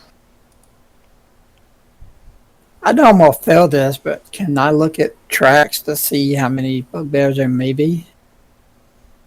Sure.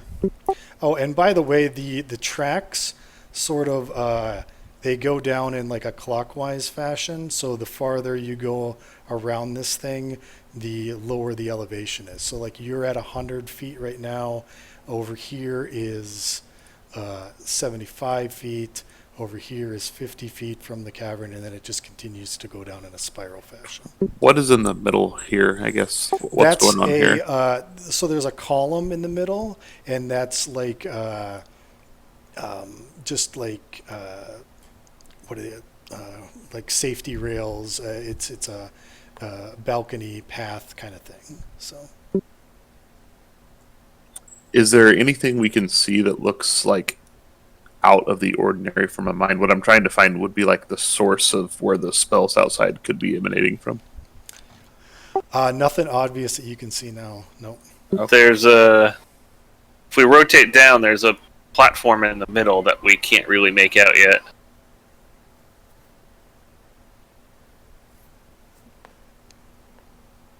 Well, do you guys want to go engage these guys, or do you want to try to keep sneaking down?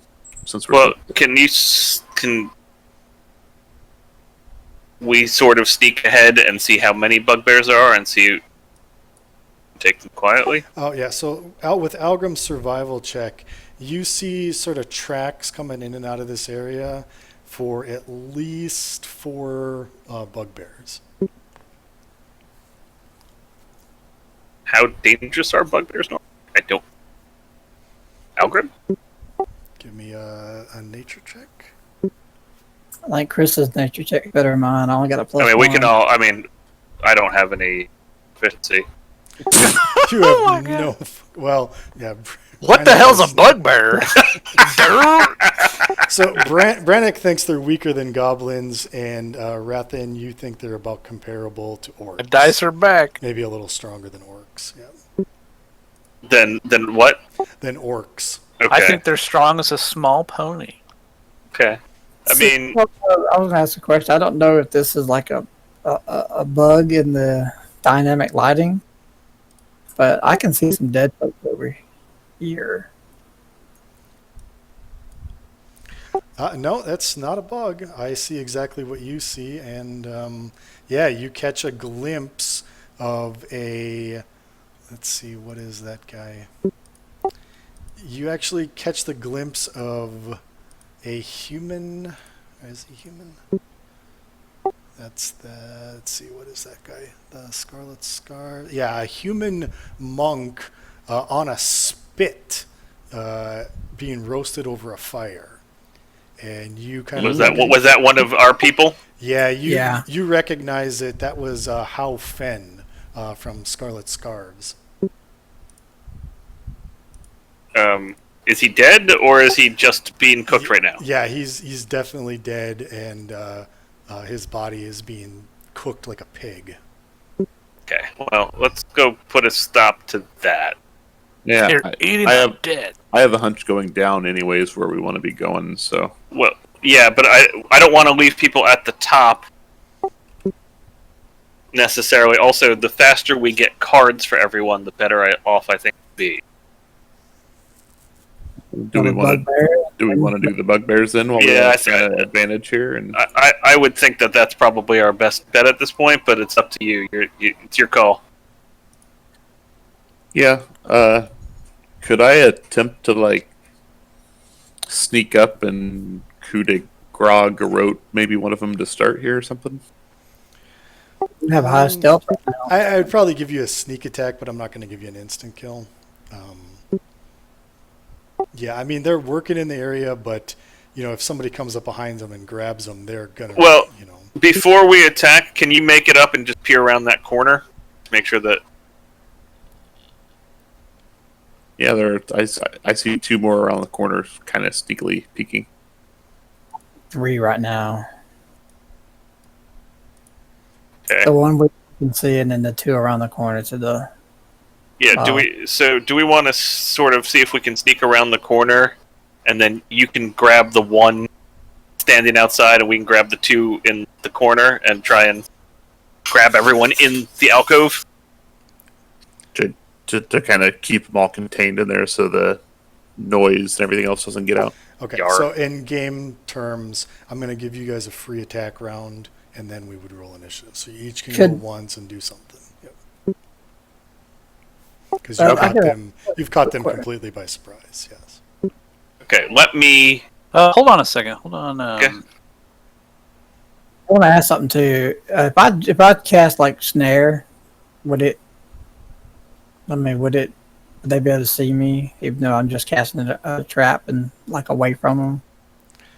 I think that spell takes some time to set up, but they're not paying attention. You guys are being very stealthy, and they're busy doing their work. They're distracted. So, like, if you took 10 minutes to set that up, I think that's what that is. Yeah, it's 1 minute. So- yeah. Yeah, I was a minute going to set say, if you let me get around this corner, and sort of let me take the inner people. Let me do my first attack on the inner people first, while Maraba takes the outer person, and then oh, sorry. If I move here, right? Yep. You go there, and then I'm gonna sneak over to here, and I'll kind of get this guy going back. So towards the other one. let me ask a question, Caleb. As long as I'm within 30 feet, would I be able to make it to this point?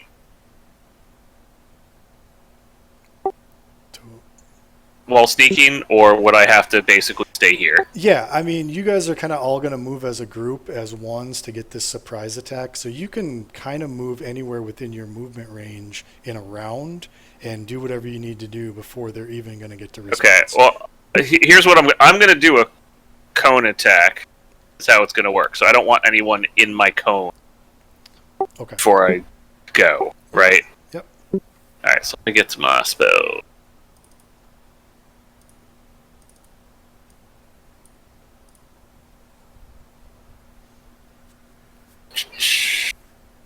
Right. Okay. So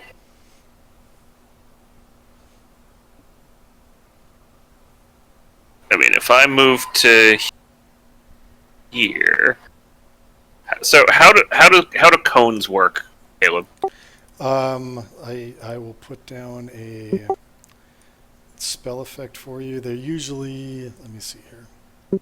What spell are you casting? Dragon's Breath. Okay, so it's a 15-foot cone, right?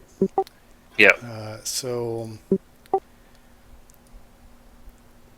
let's see. Yeah, that would get them all. Yeah, I don't even need to Okay. put down the template. So, Fine.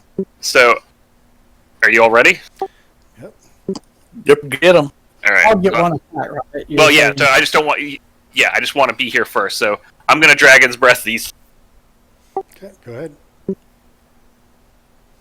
Roll your Oh, this- damage or whatever. Yep. I can't figure out where I am. Hold on. There we go.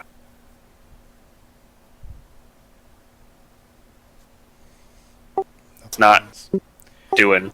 What is it? What kind of damage? You might have to It's- manually roll it. It's 3d6, and then they have a Dex throw. So if I just do roll. Yeah. Oh, sorry. There we go. Oh, that just puts up the spell effect. You have to hit the just button to say roll it as attack. Yeah. Yeah, just roll it manually if you want. 3d6.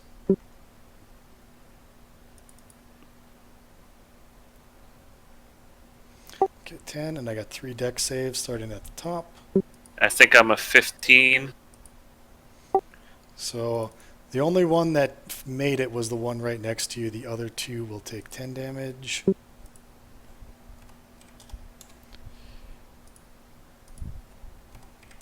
What does my spell attack bonus do, or does that not matter on a That's- cone attack? Yeah, it doesn't matter in a cone effect. That's for like Okay. Eldritch Blast, things like that. Okay.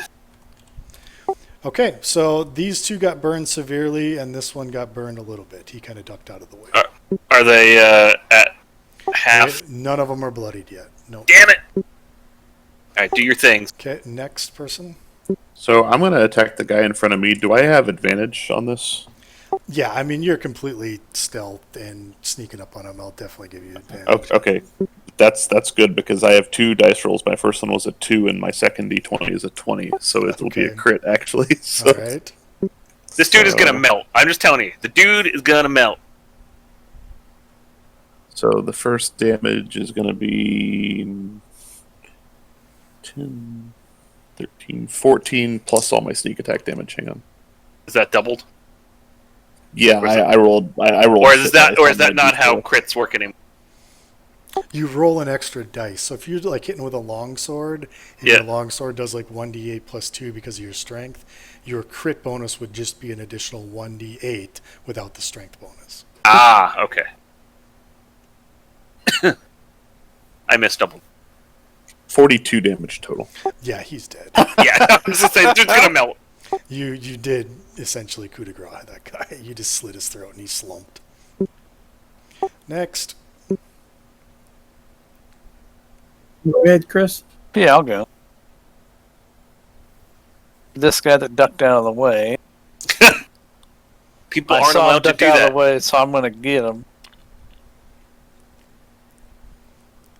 Hit him with that first. Gotta pull him towards me. Thorn whip, so make a attack roll then, right? Or yeah, melee attack roll on 11. No, does not snare. Damn it.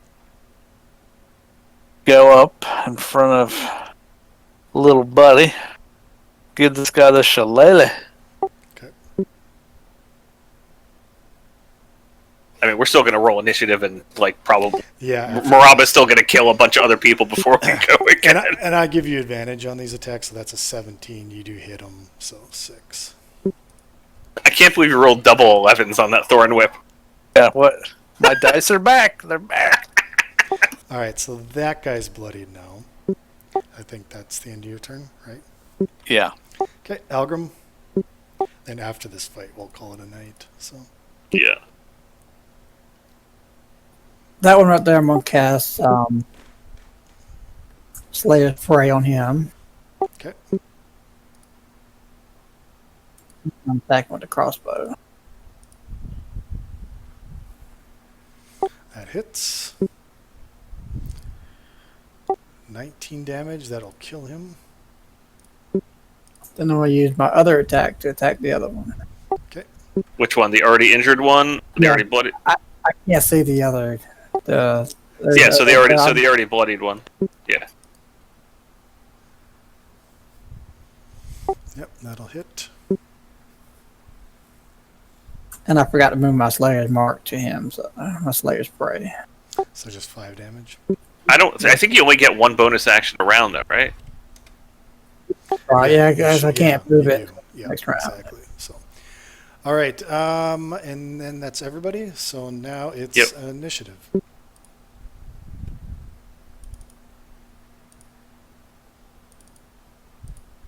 Holy crap! I rolled high. What?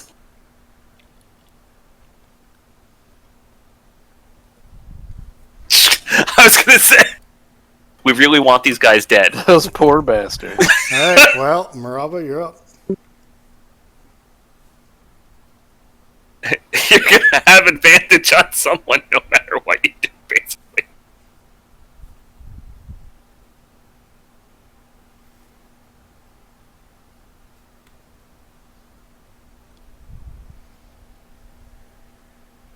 Go here, and I'll try to finish the guy that's bloodied first. 20 hit. Yeah.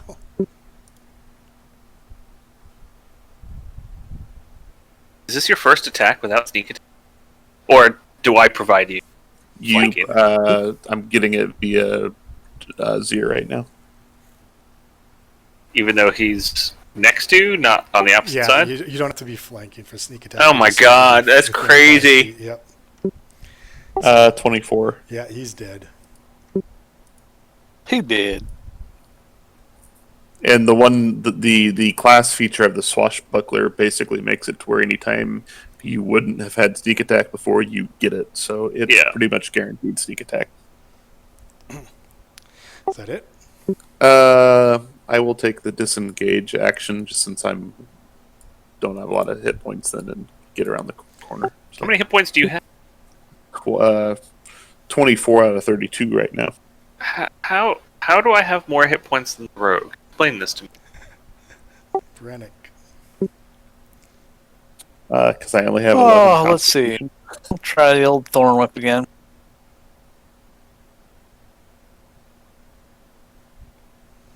Double 14s.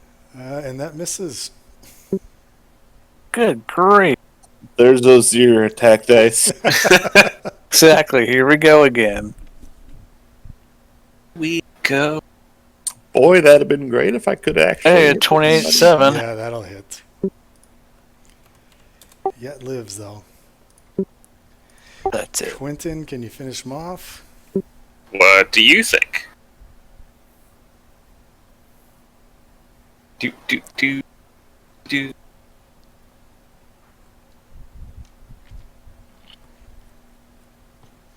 It's 13 point. Yeah, that kills him. All right. So yeah, you've killed all the bugbears.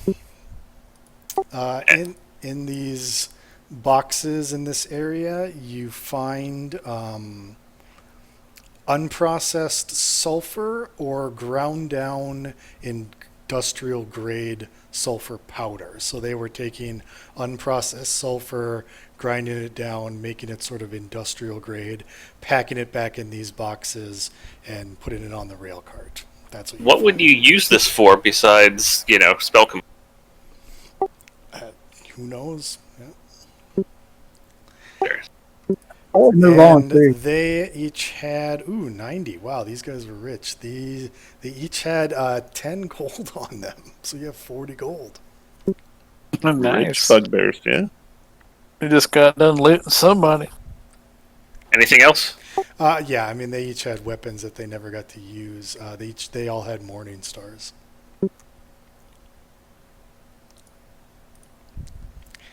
And I think that is where we will call it a night. Okay. So yeah, hopefully you had fun. I'll put you back to the start menu here.